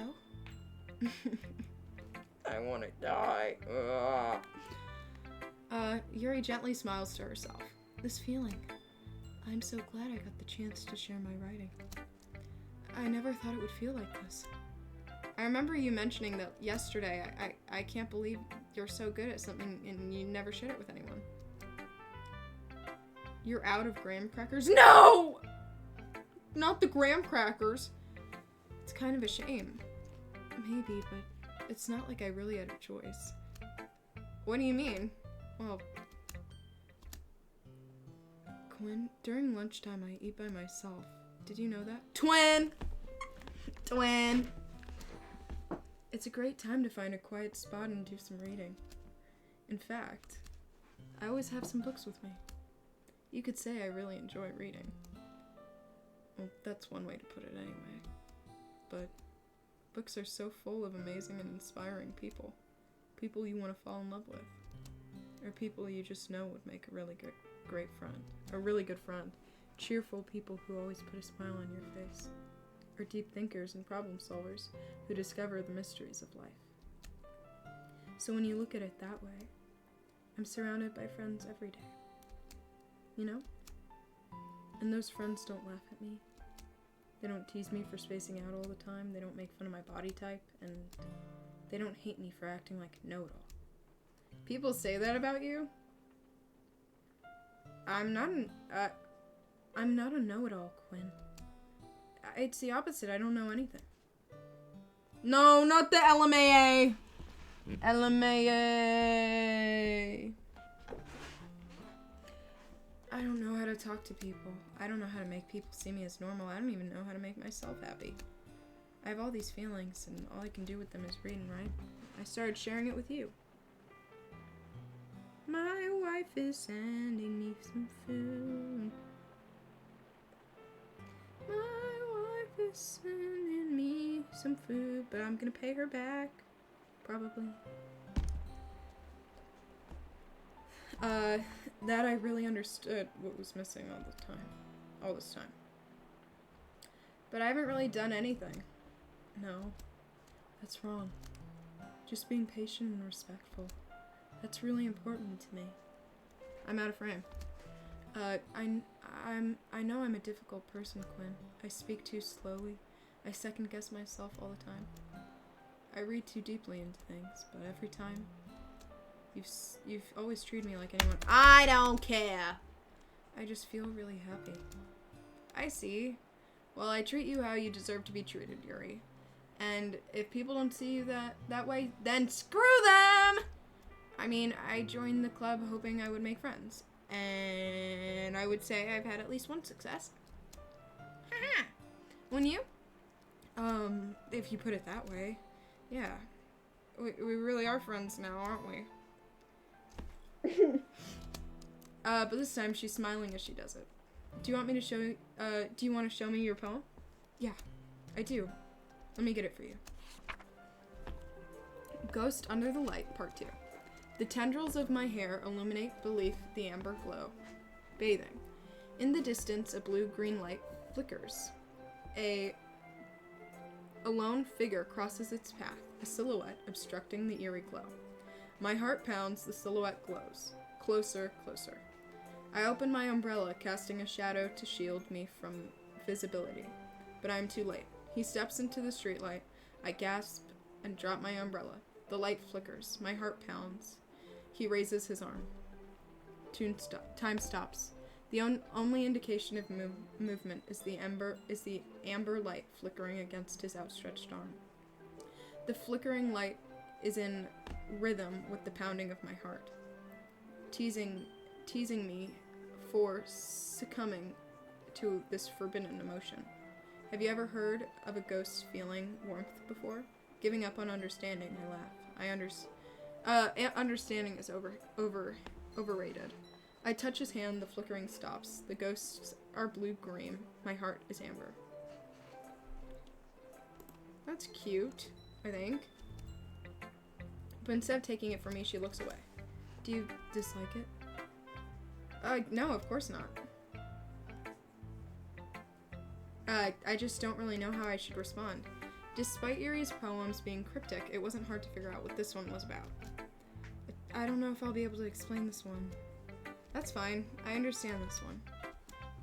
Yuri is having an even harder time speaking than usually. Does this one mean a lot to you? I'm not really good with words, but I'm happy you shared it with me. So thank you. And I hope we keep spending time together. Despite my inability to make eye contact, I see a faint smile emerge on Yuri's lips. I once again try to hand the poem back to her. But instead, Yuri gently takes my hands and pushes them back toward me. I hesitate in response to her warm touch.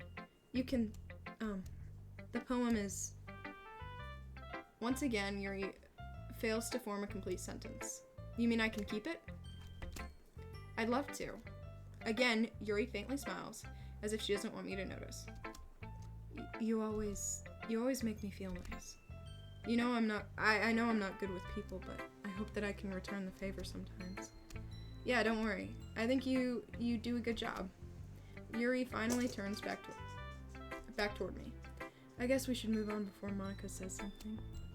But I'm sure we can talk again later. Yeah, I'm sure we will. With that, Yuri timidly smiles at me and I return to my seat so I can put her poem away. Natsuki time! Yeah, no thanks. You didn't even... Next! Okay! Hi, Quinn. Have you thought about what you want to submit to perform at the festival? Well, being in this web... Oh, oops, I went too fast. I'll have to give it some more thought. Okay, no pressure. But whatever you do, I'm sure it'll turn out great. It would also make me happy to see. Anyway, let's take a look at today's poem. Sure. I let Monita. Hi, Taxi. You're so pretty.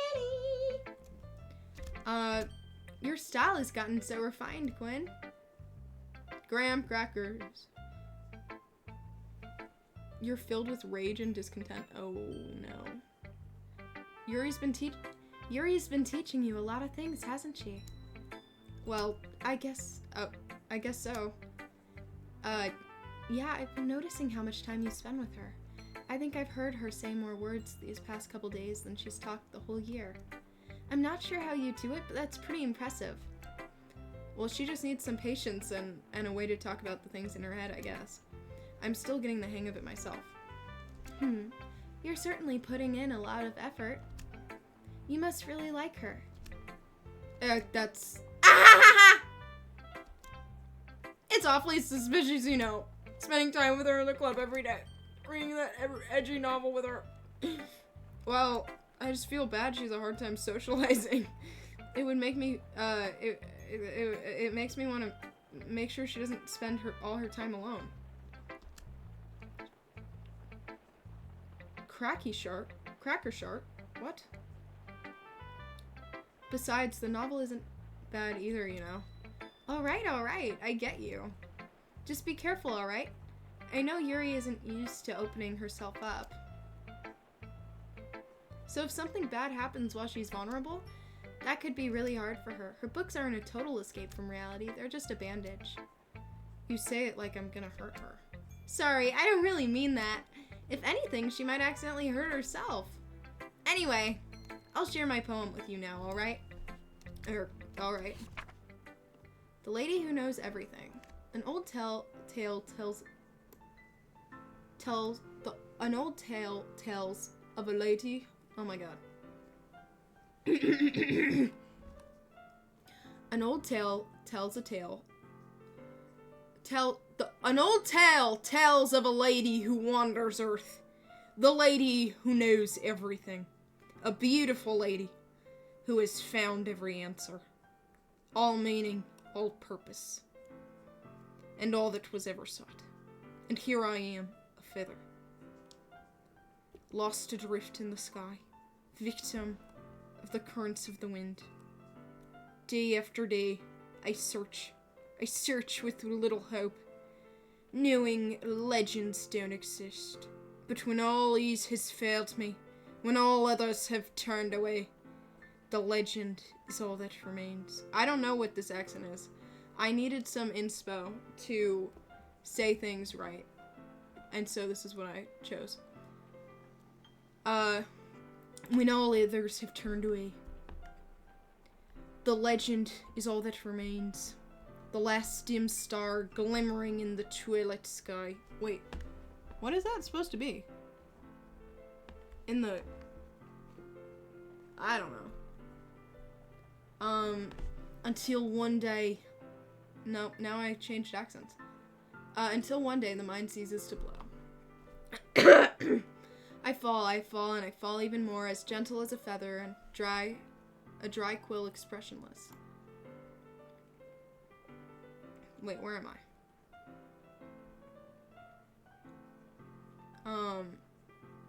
But a hand catches me in between the thumb and the forefinger. The hand of a beautiful lady. I look at her eyes, and I find no end to her gaze.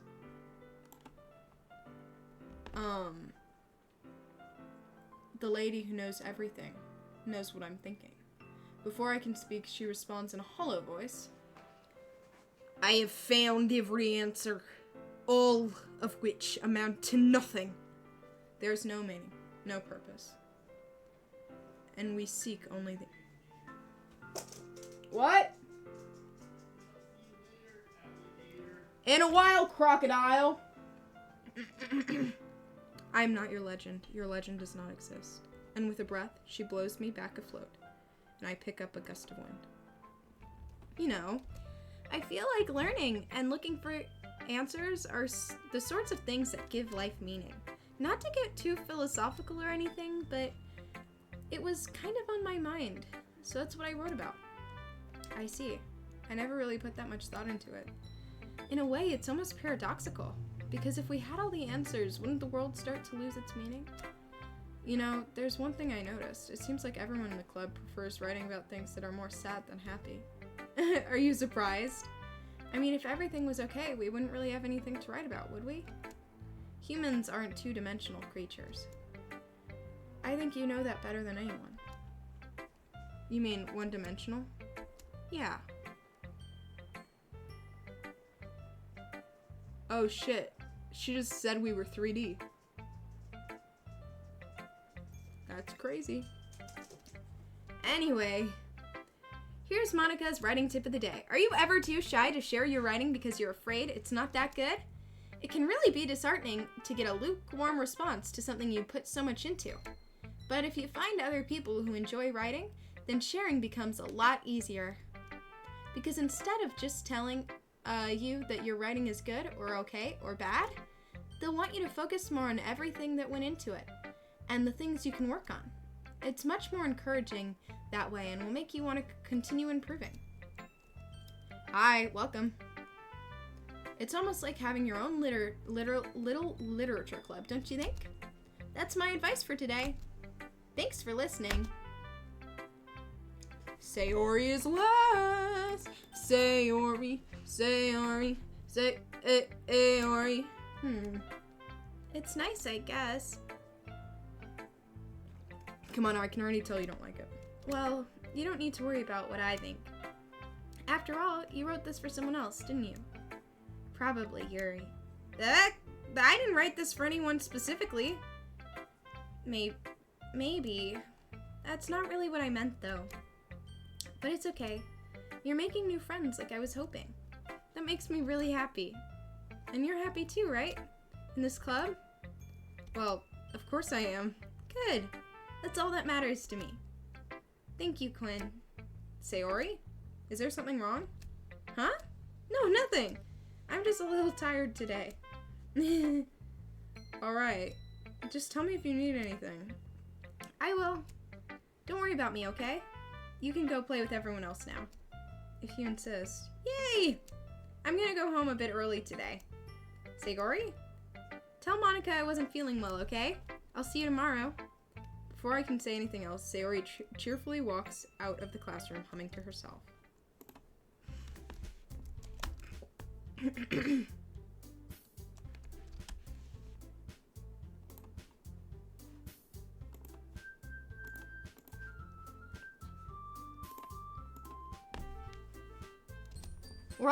We're all done, sharing poems, right? Why don't we start figuring out... Hold on a second. Is it just me, or did you say something strange just now? Something did sound a bit unusual. That's right.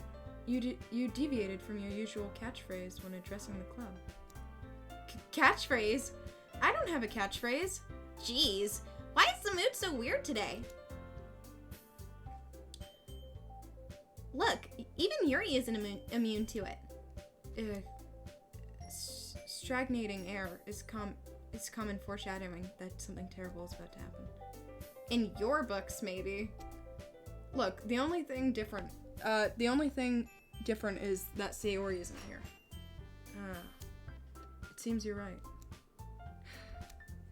Sayori always helps lighten the mood a bit, doesn't she? It's almost like everyone's balance is thrown off when she's not around. Where the heck did she run off to anyway? I thought she just went to pee. Natsuki, please show some decency. Oh, come on. She actually wasn't feeling too well and went home early. Is that so? I hope she's alright.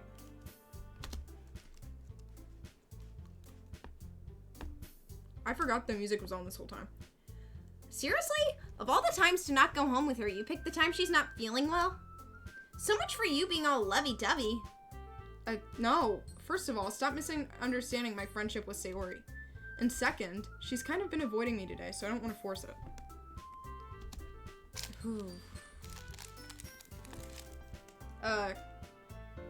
That curious expression coming from Yuri of all people. Calm down, guys.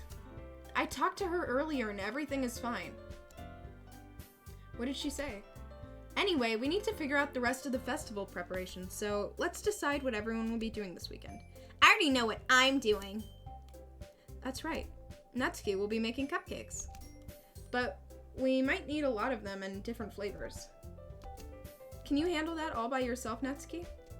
Challenge accepted! Challenge accepted! That was bad. Whatever. And as for myself, I'm gonna be printing and assembling. Whenever I say going to, I always say going. I say it weird. I don't know, because I never say going to. I'm gonna be printing and assembling all the poetry pamphlets. Sayori will be helping me design them. As for Yuri, you can, guys, you can help me come up with something for Yuri. I'm useless. No, that's not it at all. You're the most talented person here, you know. Now Natsuki's pouting too? Jeez, I can't even tell now. I guess I never gave Sayori enough credit, but I can tell things are even harder when she's not around. That may be the case. But if I can't be the leader on my own, then I won't grow as a person. So, Yuri, you have beautiful handwriting, you know. You should make banners and decorations to help set the atmosphere. Atmosphere? About that. I love atmosphere.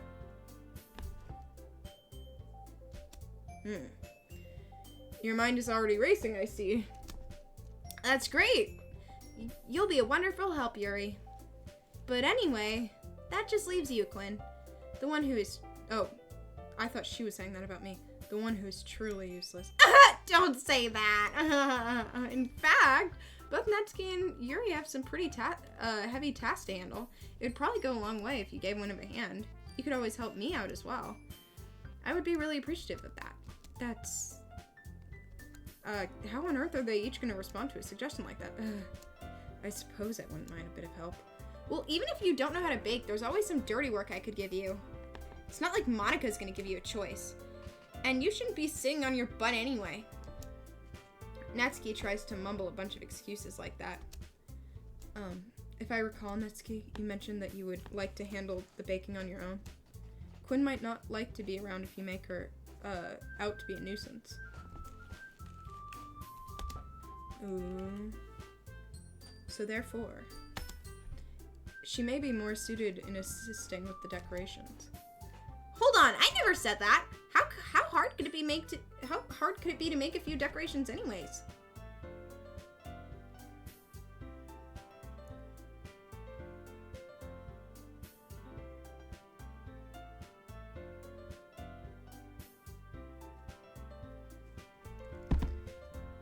So I got a text from wife. Sounds more like you're making excuses for Quinn to... What are you saying? It would be extremely meticulous work. And baking isn't? Just what do you think? Guys, let's settle down for a moment.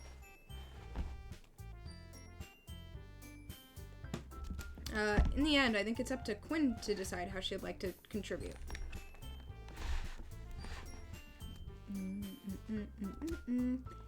Besides, she hasn't really gotten the chance to spend time with me yet, you know? I'm sure she's interested in... You literally just said, I'm surprised as well. I'm sorry. I was just saying, though. Jeez.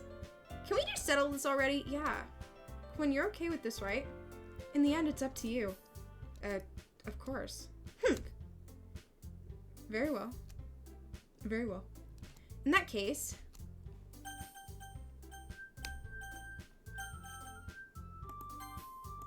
I mean, if it's gonna be anyone, then I prefer helping Sayori.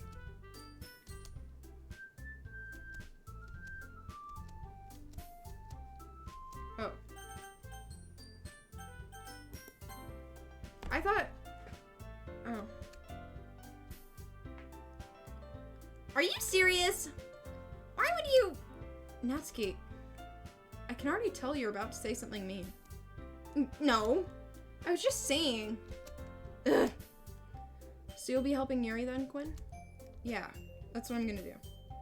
I'm glad. I have a bad habit of overthinking these sorts of things.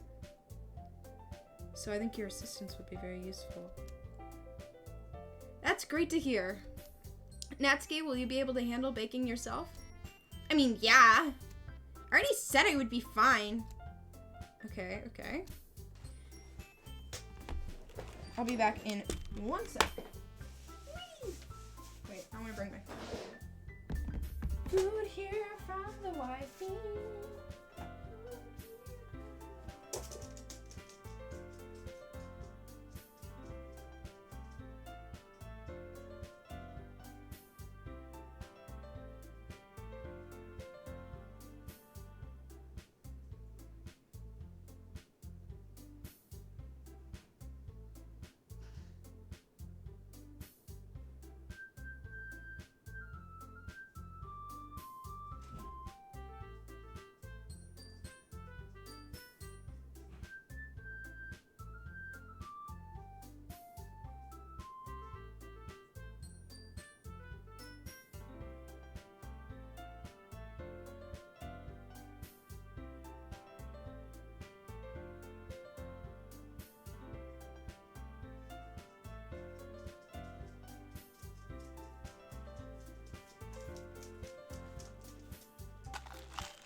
Hey, babe. I am back, and it smells so yummy. That bow looks like ears. On Monica? It doesn't look like ears.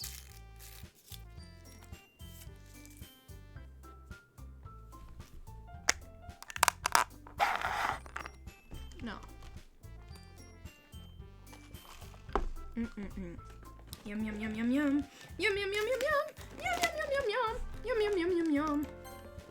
So is that everything we needed to go over? Yum yum yum yum yum. Yeah, that's really about it. Are you guys excited? Yeah? Well, excited might not be the right word.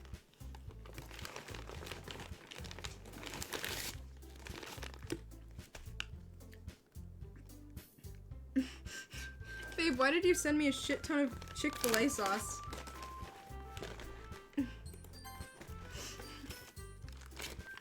I love you, but I don't like Chick-fil-A sauce. I always eat barbecue.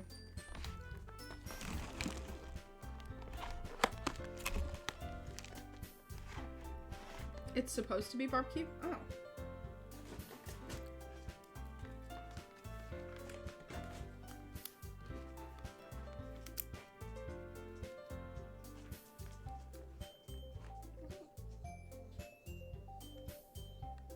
It's all Chick-fil-A. Do you need a photo?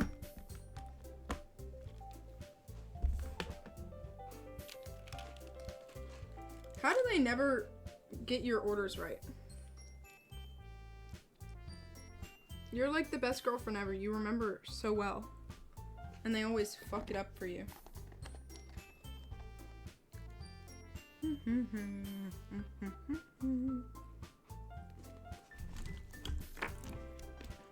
That's good enough for me. What about you, Natsuki?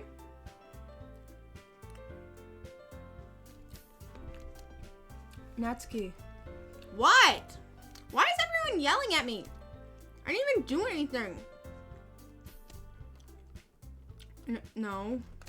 That's not what I meant at all.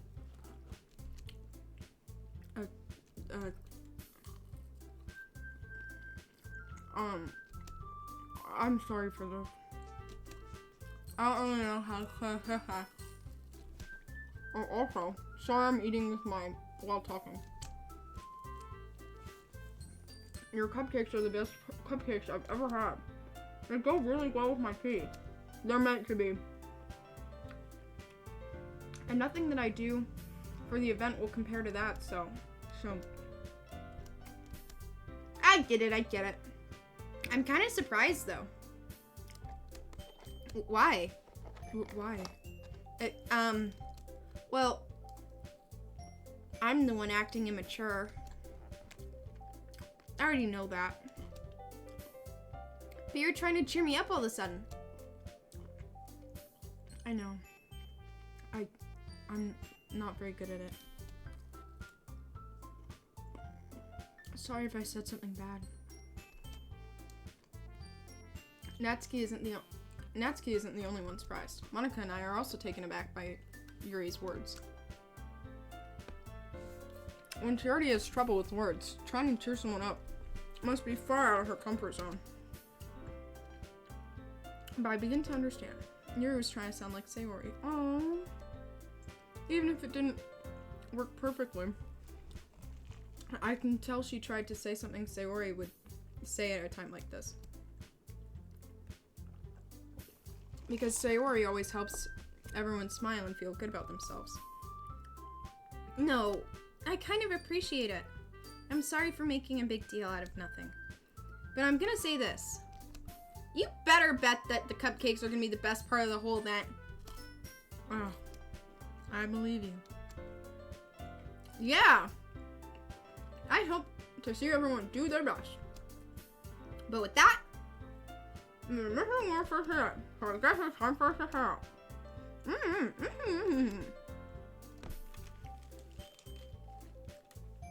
everyone packs up their things. I start to follow Monica and Natsuki out the door as I chat.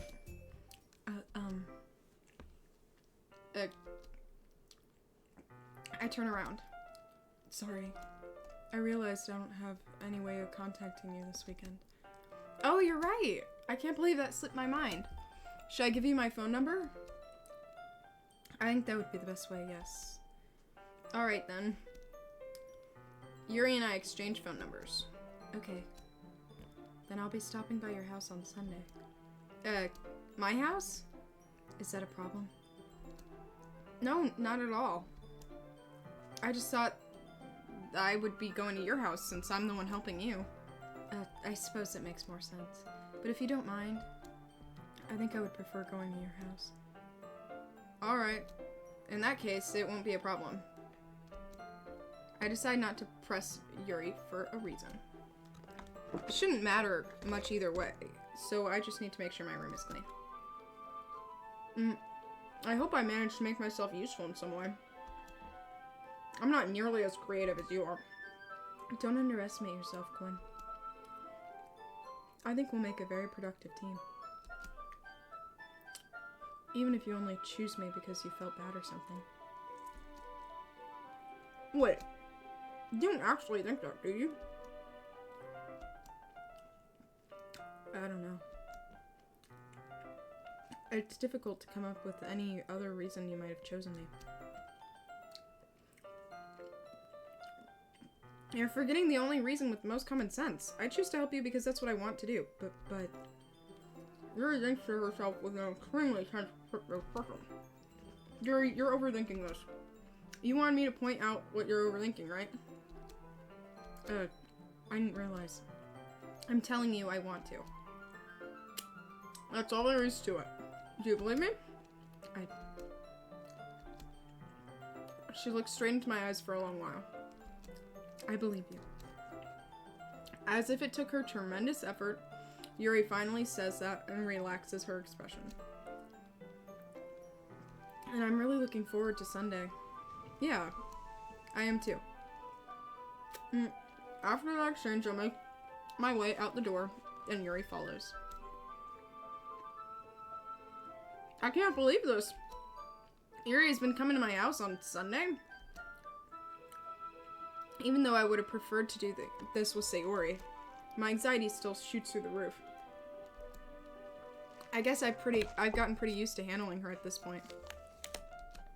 But who knows, I might, might end up happening when we're outside of school.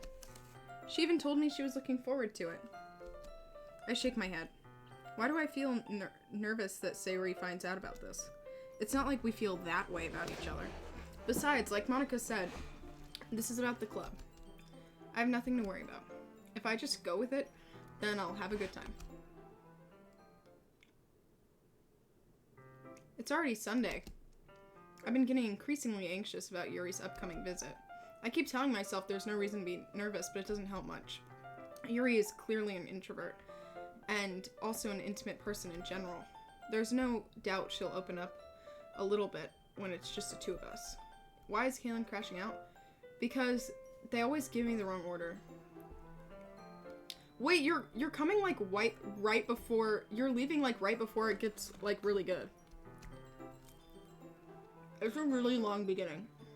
She was extremely apprehensive at first, but it wasn't long before I was already learning more about her. Hi, bub.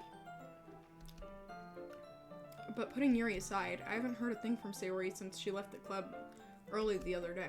It's not like we text each other all the time or anything. But I've been worried about her in the back of my mind. Between what Yuri said and what Monica said, or Sayori said and what Monica said. Is it really okay for me to put Sayori's feelings aside when she might need me? I decide to visit Sayori before Yuri comes over. Rather than asking, I simply tell her I'm coming over, much like I have done in the past. Once I reach Sayori's house, I knock on the door before entering it myself. Again, we used to play so often. I feel like we made it a habit of simply entering each other's houses like we're family. The house is quiet. Sayori isn't anywhere on the first floor, so I assume she's up in her room. Guys, heavy trigger warning. It's already strange of her not to run down and greet me. I head up to her bedroom where I finally find her. Sayori? I sit down in her room. Sayori forces a smile, but it's easy. I miss that. There's a minute of silence between us. You haven't come over like this in a long time, have you? I guess you're right. It has been a long time. Not much has recently changed, has it? Sayori's room is messy as it's always been. I also recognize the same stuffed animals and wall decorations she's had for years now. If you came to my room more often, it wouldn't be such a mess. That's because I end up cleaning it for you. How come you suddenly wanted to come over today? Aren't you... I hiccups. Aren't you supposed to see Yuri today? Yeah, but... Wait, how did you know that? Sayori had already left by the time we decided that last meeting. Monica told me. It's only natural for her to keep me informed about the festival preparations, right? That's true. But what about you? Aren't you going to be helping Monica today? Of course! But I'm just helping her online. We didn't plan to meet up or anything.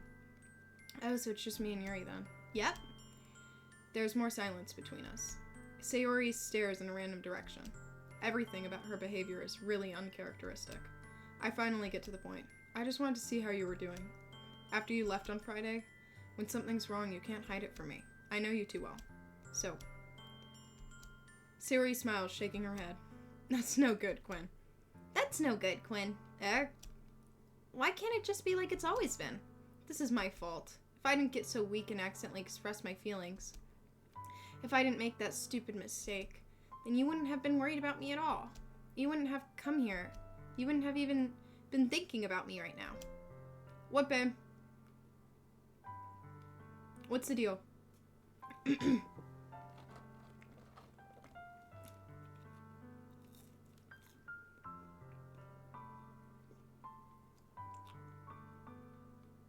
I just ate a fry like you.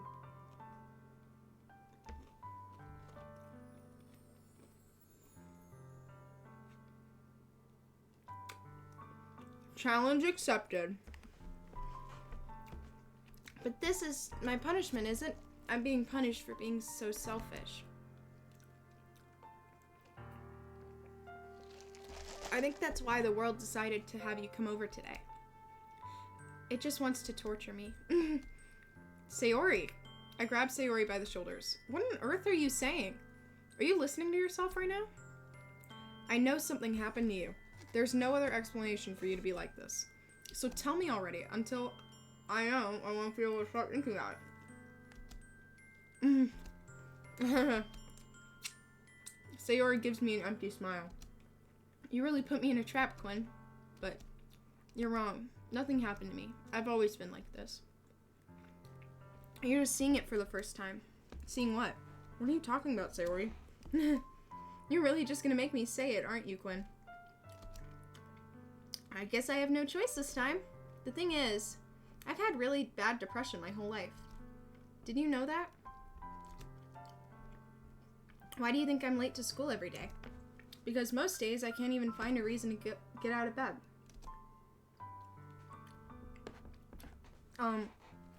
What is there to do? What reason is there to do anything when I fully know how worthless I am? Why go to school? Why eat? Why make friends? Why make other people put their energy and caring to waste by having them spend it on me? No, Steven, you're leaving right before it gets good. That's what it feels like. And that's why I just want to make everyone happy without anyone worrying about me. I'm in shock. I can't even figure out how to respond. How is it possible Sayori kept this from me the entire time I've known her? Did she really want so badly for me just to not think about her? Why, Sayori? Why is that you never told me about this? It almost feels like I've been betrayed as your close friend. Because if I knew, I would have done everything I could to support you. Even if there's only so much that I could do. I would have tried a little bit harder to make every day better for you. Bye, Steven. That's why I'm your friend. All you had to do was tell me. You don't understand at all, Quinn. Why do you think I didn't tell you? Because if I told you, you'd have to waste effort caring about me instead of doing important things. I don't want to be cared about. It's bittersweet when people try to care about me. It feels nice sometimes, but it also feels like a bat being swung against my head. That's why I wanted so badly for you to make friends with everyone else. Helping everyone be happy together is the best thing for me. But then I discovered something else too. Seeing you make friends and get closer with everyone in the club, it feels like a spear going through my heart. So that's why I decided the world just wants to torture me. Every path leads to nothing but hurt. You're right, I don't understand. I don't understand your feelings at all, Sayori, but I need to understand. Whatever it takes for me to help you stop hurting. That's what I'll do. No, Quinn. No, Quinn. There's nothing. Nothing at all. The only thing that could have helped is if it could be like it always was. But I was selfish. I finally showed you what a horrible person I am. Tears strike down Sayori's face. I made you join the literature club because I was selfish. And I was punished by my heart hurting in the way that I couldn't understand. And now you came here and I made you hurt too. I'm weak and selfish. That's all I am. That's why I'm going to accept these punishments. Because I deserve every last one. Without thinking, I grab Sayori's shoulders. This time, I pull her into a tight embrace. Ah! Quinn! Sayori, I don't care if you feel selfish. I'm really happy that you convinced me to join the club. Seeing you every day makes it worthwhile enough. If I make friends with everyone else, then that's just a bonus. But please never underestimate how much I care about you. I wouldn't have it any other way. Quinn. Sayori isn't hugging me back. Despite my arms being wrapped around her, Sayori's arms remain at her sides. She starts sobbing next to my ear. No. Don't do this to me. Please don't do this. Oh my god, I feel so bad saying this. Sayori barely manages to speak between her sobs. I don't know if I'm doing the right thing, but all I want for her is to know that I care.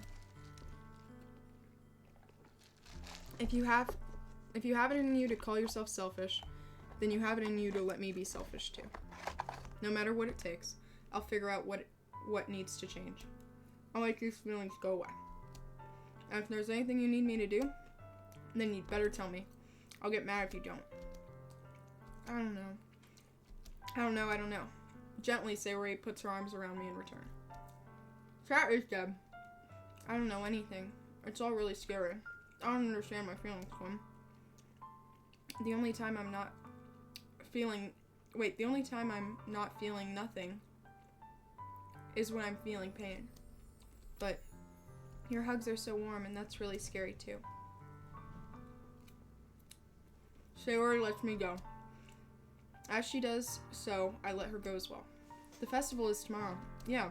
It's gonna be fun, right? Yeah. How would you like for me to spend it all with you? Yeah. That's what I want. I promise.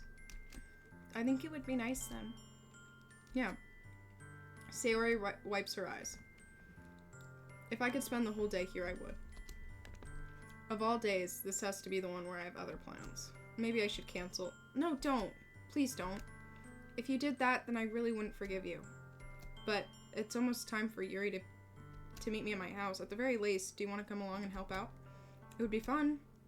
To my surprise, Sayori shakes her head. I'm sorry. I don't know if it would be very good for me today. You understand, right? It's kind of hard for me to fully understand, but I'm trying my hardest. It's okay. Don't worry too much about it. I'll see you tomorrow, okay? Alright. I look forward to it. Pardon me. On the way home, I find myself still feeling uneasy. It's hard for me to keep thinking about when... It's hard for me to keep thinking about it when Yuri's about to come over, too. I think Sayori is right. I shouldn't be worrying too much. I should just focus on what's ahead of me. I am playing Doki Doki. Yuri? Thank goodness. Oh, wait. Thank goodness. Thank goodness. You're a little early. I'm sorry I wasn't... Oh, wait. I'm sorry I wasn't home yet. Were you waiting for a long time? No, I just got here. But I started to get really nervous when nobody answered the doorbell. You always could have texted me.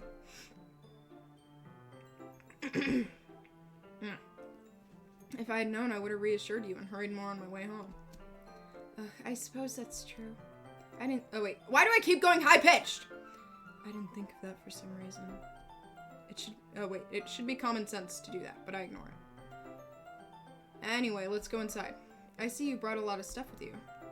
That's right. That's right. And did you manage to find everything I asked you to buy as well? Yeah, pretty much. At least I hope I got everything right. I'm sure it will be fine. I take Yuri to my room. The first thing she does is glance around curiously, which makes me feel anxious. It's so clean. I cleaned it before you came over, so I don't care. I actually don't care. I actually don't care. I actually don't care. I would have gladly helped you clean. That would be even more embarrassing. Wait, don't look in there. I snatch Yuri's wrist. In the process of opening a desk drawer of mine. I know there's porn in there. She cannot find it. I'm sorry. Oh wait, I'm sorry. I wasn't thinking for some reason. I was just spacing out. It's fine, it's fine. I let go of Yuri's wrist. She puts both of her hands firmly on her lap, as if she's making sure she's keeping track of them. So, should we get started? Yes. I have a few things planned that you can help with. Decorations and other atmospheric enhancements. I don't care. I don't care. Yeah, I don't know if you plan on taking it that far. Of course. I want to help take our guests to a faraway place.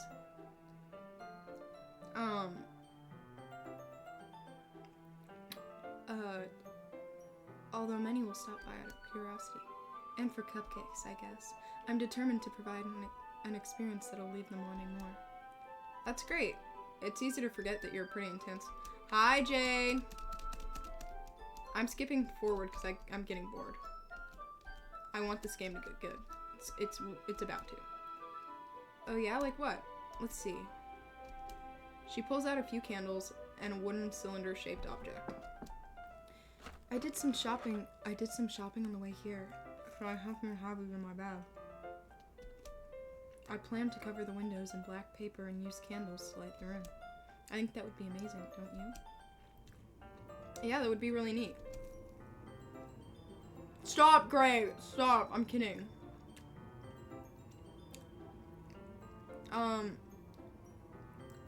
What's the wooden thing, though? Oh, this? It's a diffuser for essential oils. How familiar are you with aromatherapy? Not familiar at all. Oh, is that so? It's one of my favorite contributors. Why are we talking about this? In just a moment, a thin ray of vapor begins to spout through a small hole in the top. Wow, it smells wonderful! What kind of mood is this one for? Sex! Oh, this is a jasmine essential oil. It smells a little sweet and flowery, right? Yeah, that's a good way to describe it. I chose jasmine for the event because it provides more than relaxation. Jasmine enhances your emotion and helps you feel them flow through your body.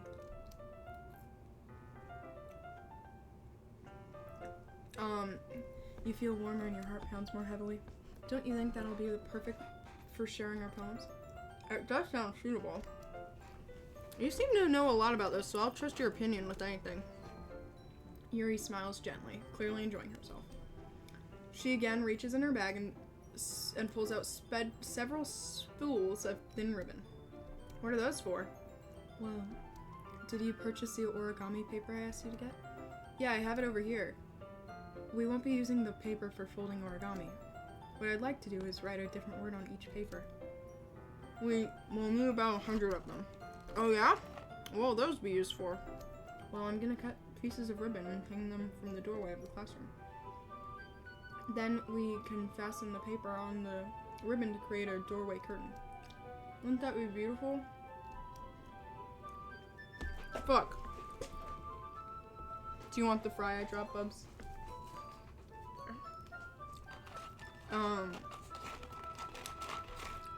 It may attract some to peek inside. Excellent crowd. I have no idea you'd be so good at this, Yuri. Is that so? Well, I suppose I do get a little intense. As you'd put it. Yuri giggles with red cheeks. Or is me? Or is she more relaxed when it's just the two of us? Maybe it's the excitement she feels from sharing something that she enjoys. Here's a marker. You can write any characters you want. I'll help you once I finish cutting the ribbons. Alright. Sitting on the floor together, the two of us get to work. I carefully draw a different character on each paper, doing my best to manage my bad handwriting. Yuri unravels a long strand of red ribbon to her desired length. Then she reaches in her bag and pulls out a pocket knife. The knife is strangely beautiful. The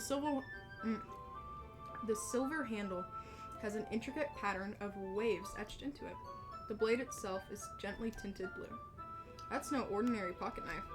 It looks really fancy. Well, embarrassed, Yuri looks...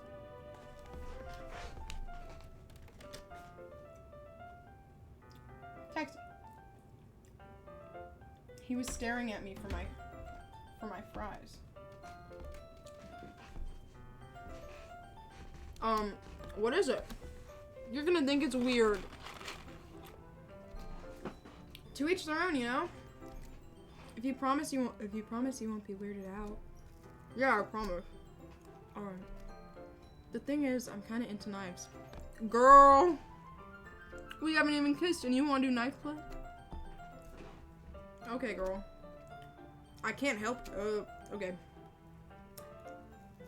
I don't know what it is.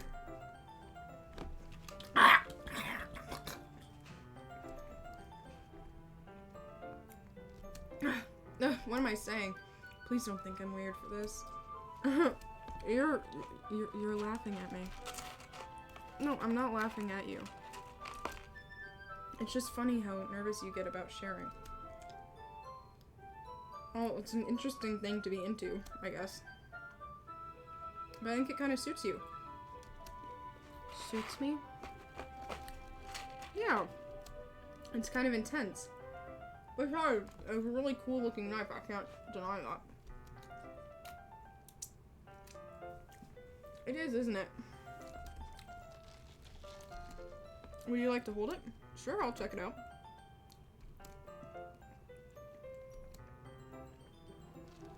It feels heavy and extremely solid. Just like my dick. Where do you even find a knife like this? Curious of its sharpness, I feel the point of the knife with my index finger. Ow! Quinn, why did you do that? I didn't expect it to be that sharp. I barely touched it at all. It's my fault. I should have warned you. The knife is extremely sharp. It can cut through skin like it's paper. Oh no. A small drop of blood trickles down the side of my finger. Oh no, she's gonna get turned on! No! Back off, you heathen! She's not squeamish. She's turned on. Oh!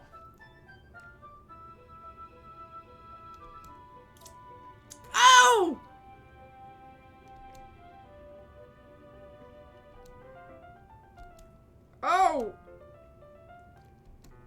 Oh, girl.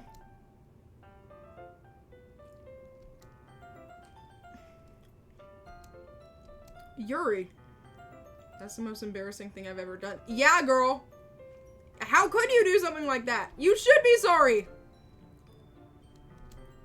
But I guess she was just trying to help. I don't know, dude. Yuri, you're overreacting a little. She took your bloody finger and put it in her mouth and swirled her tongue around it. Like a little bitchy freak. Just kidding. She's my queen. I love her. She doesn't lift her head. What if she doesn't recover for this for the rest of the afternoon? Alright, you know what? This might be a stupid thing to do, but I do it anyways. I take Yuri's hand and I lick her index finger in return. Quinn! Did you really just do that? Now we're even.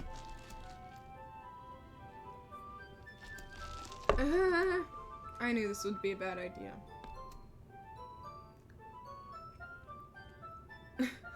Yuri, you dog.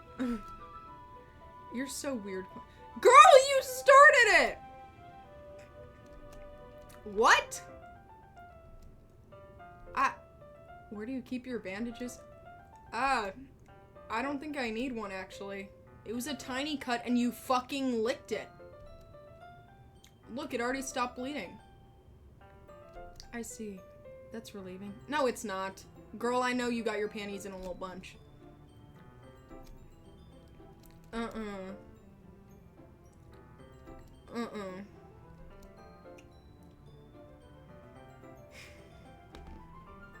After finishing attaching the paper to the ribbons, we lay them out side by side. It looks better than expected, and it will be very effective as a door curtain. It looks great. Good thinking coming up with this, Yuri. Oh, thanks. It's just something I saw online, really. Are you ready to move on to the next task? It's sex. Why do I keep saying that? It's just, look at the face she's making. She's like... I'm like, oh, okay.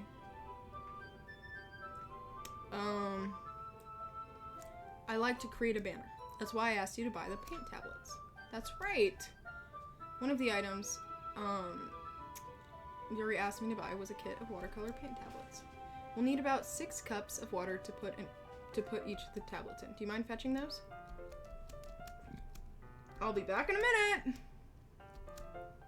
If you fill the cups too much, it'll be too diluted. Okay. Yuri? Yes? What were you looking at?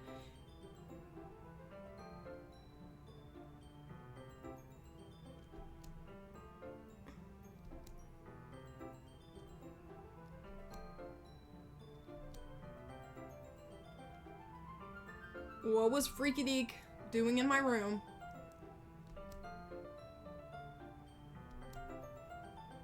What was Freaky Deek doing in my room?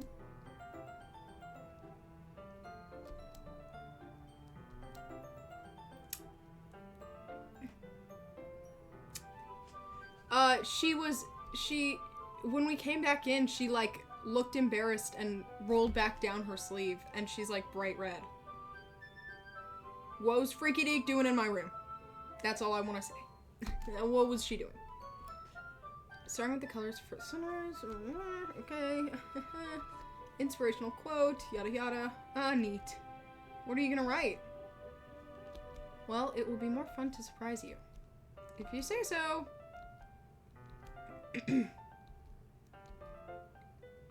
Yes, in my bedroom, bro. This kind of reminds me of elementary school. Painting on a banner with watercolors feels like art class projects we did back then. It's relaxing. Ugh, I'm sorry if this feels too childish. No, I didn't mean that at all. Like, it's kind of fun, you know? Yeah, it is fun. I'm glad you feel that way too. Yuri stops painting for a moment, thinking to herself. For me, I don't need to go out and do crazy things to have fun. In fact, I usually don't want to.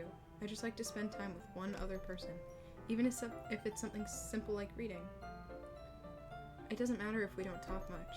Just having a friend next to me makes me feel a bit nicer. I think that's all it takes for me to be happy. Is that so? I feel that way about things like anime and games, where simply sharing the experience can make me happy. I think I feel that same way.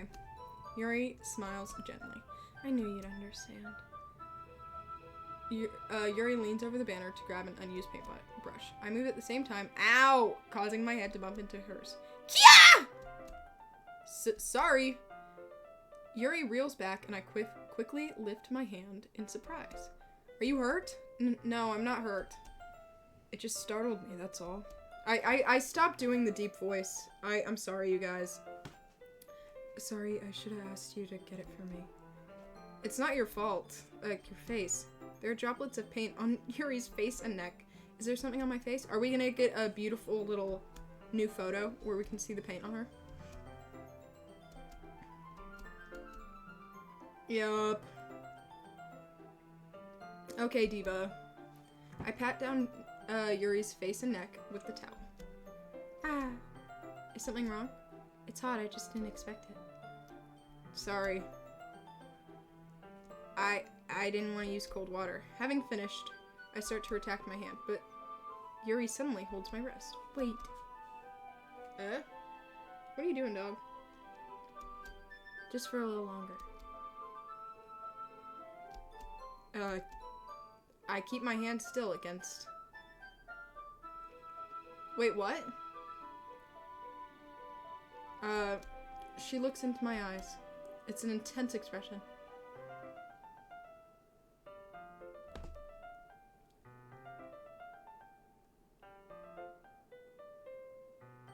Guys, is that a good rendition? It's almost like she's lost in a daze, enveloped in her own thoughts. She breathes gently, half through slightly parted lips.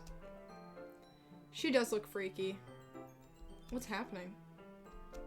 Yuri's gentle fingers wrapped around my wrist send a tingling sensation through my arm. And suddenly, her face seems much closer to mine than it was a moment ago. Yuri slowly pulls away. Sorry, I've been feeling a little lightheaded today. I didn't mean to space out. Yeah, sure, space out. Oh, Gray, are you okay?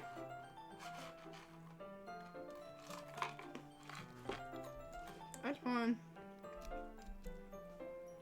Yuri picked up her brush again, but for a moment she calls out like she's unable to focus.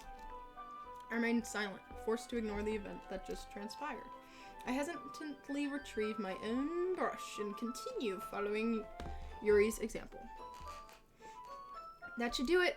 I finish filling the night sky with white dots that look like stars. I don't know what's happening. Every word is a new accent. Looking at the banner as a whole, it came out better than expected. I'm really happy with the results. Yeah, me too. Are you gonna add the lettering now? Not yet. It needs to dry first. That's true, but won't it take a while? Well, perhaps it would be best to leave it here and have you bring it in the morning. I can do the lettering in the classroom before our event starts. Is that okay? That's totally fine. Wonderful. In that case, I don't think there's anything more for us to do here. Phew. You say it like you're glad it's over. Was I wrong to assume you're at least enjoying yourself a little bit? No, it's not like that. I'm just glad we managed to get everything done. Jade! I am too. I was a little concerned about time. I need to start making dinner soon. So you don't have any time left? I was secretly hoping we'd have extra time after finishing the work. Well, Yuri thinks to herself. I think it would be irresponsible of me to wait much longer. I'm sorry. I was hoping there would be more time as well. It's probably my fault. Oh wait, it's probably my fault. Sorry for being such a slow worker. No, it's not your fault at all. An important thing is we got everything done, right? You'd have two nickels.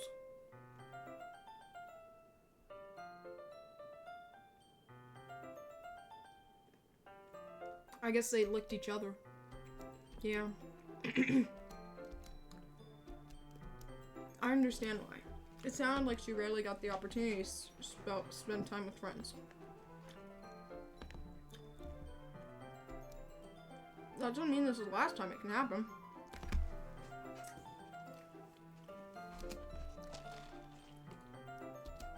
Bye, freaky bitch. I'm like so done with her that I'm not even reading what she says aloud. I will. Well then. Yuri fidgets. I guess I'll see you tomorrow. Wait! About today.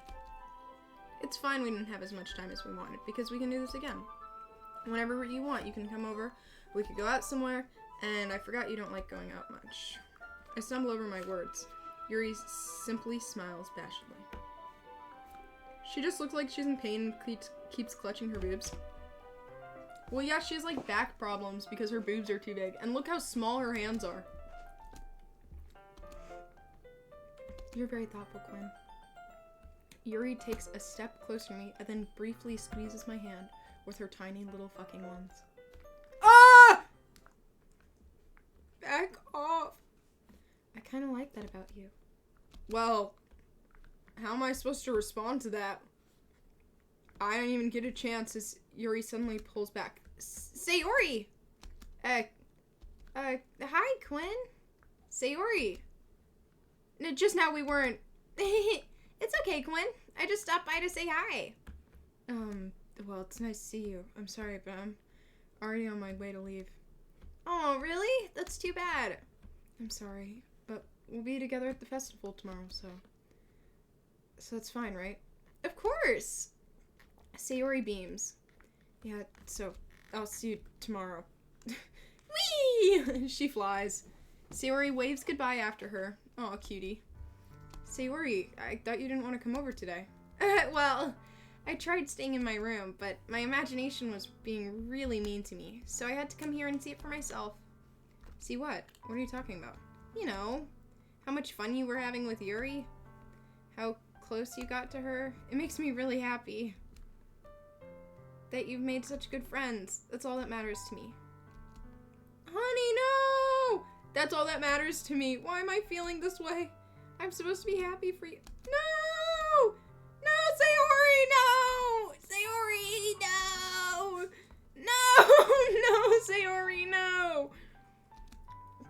Honey, if I wasn't here, you wouldn't have to. No! No, Sayori.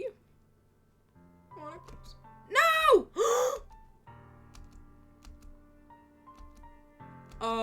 Oh, taxi. Monica told her to jump. It's something that makes me feel happy. It's something I wouldn't trade for anything else. So even if it takes an entire lifetime, I'm going to be by your side till you don't feel any more pain. But... Sayori looks away. I put a hand on her shoulder to reassure her. I'm scared, Quinn. I'm really scared. What are you scared of, Sayori? I'm scared that I might like you more than you like me. Sayori, it's true, isn't it? I can't do the voice when she's this serious, dude. I can't do it. I was weak and started to like you too much. I did this to myself, Quinn. I like you so much that I... Sayori! That's enough, Sayori. I don't want you to hurt anymore. Do you remember how I always said I always know what's best for you? Do you still believe me? Wordlessly, Sayori nods. Even if you don't understand all of your own feelings, I know what you need most right now, and that's what I'm gonna give you.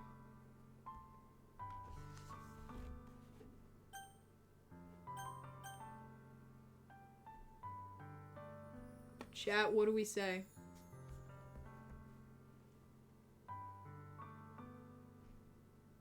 That's so real, bro.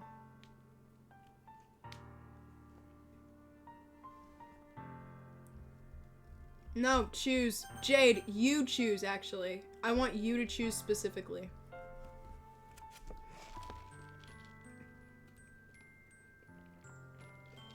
Nope, go ahead. Go ahead, Jade. Decide. A or B, Jade. Come on.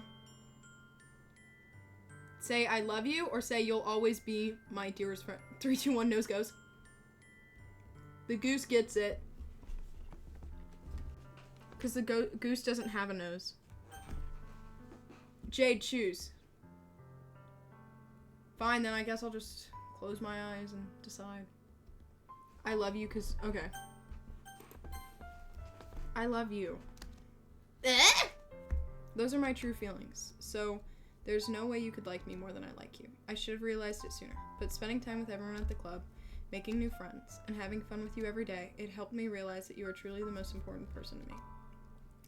That's why I'll accept any of your burdens. As long as we continue like this every day, with you by my side, then I know we'll both be happy. Quinn. Oh, honey. Honey. Sayori wraps her arms tightly around me. Is this really okay? Yeah. I hold Sayori in my arms and pull her closer. You'll never have to let go of me again. I love you. Oh, I love her. We didn't say it back. We didn't say it back. I'm supposed to be happy right now. No, Sayori! I always thought this would be the happiest moment for me. But why? Even now. Why won't the rain clouds go away? They're not going away at all, Quinn. It's okay, Sayori. It might take some time for things to feel better again. But no matter how long it takes, I'll be there for every step of the way. Basically, okay, Jade, I'll give you the rundown. We're in a club with her, Monica, Yuri, Natsuki. Yeah, that's it. And this is when it starts getting good. Because the entire thing, it's like a dating sim. And so we're like, ooh, who do we want? And we chose Yuri. The freak! That's all that matters right now. Okay, I trust you. Honey. Sayori and I slowly release each other. So, I guess that makes the festival tomorrow our first date, huh? What are you saying? I don't want to think about those things, you know? I want everything to be the same as it's always been. Even if we really are a couple. I don't know if I can handle anything more right now. It's really new and scary to me. I understand. We'll go at whatever pace suits you best. Hey, Quinn. Even if I get really, really sad, this is the best thing for me, right? Huh? I don't really understand what Sayori means by that. Is it possible to pick Sayori from the start? Yeah. Are you saying this is making you feel sad, Sayori? I don't know. I don't understand what I'm feeling. It feels like a bunch of thorns when you told me you love me. But that's why I want to trust you. You know what's best for me. Yeah, I do. That's my promise. I say that, but in reality I've never felt more uncertain. I know that I love her and she loves me, but I'm having as much trouble understanding Sayori's feelings as she is, even though I can comfort her. I keep wondering if I should be doing something more, or something different. I know these thoughts will plague me until things are back the way they were. Is that what Sayori meant by not wanting anything to change? I don't know. But I know that I'll give her everything I got. Sayori is the most important person to me. And I'll do whatever it takes to have a happy future with her.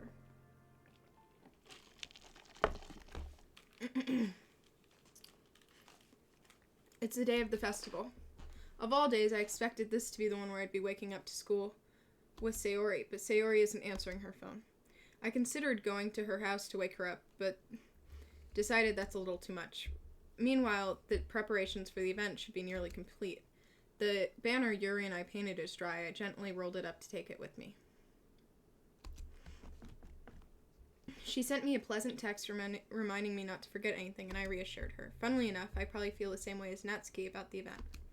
I'm more excited for it to be over so I can spend time with Sayori and Yuri at the festival. But I know Monica, knowing Monica, I'm sure the event will be great too. Quinn! You're the first one here. Thanks for being early. That's funny, I thought at least Yuri would be here by now. Monica is placing little booklets of each of the desks in the of the classroom. They must be the ones she performed that have all the poems we're performing. Hi, babe. In the end, I found a random poem online that I thought Monica would like and submitted it. So that's the one I'll be performing. I'm surprised you didn't bring Sayori with you. Yeah, she overslept again, that dummy.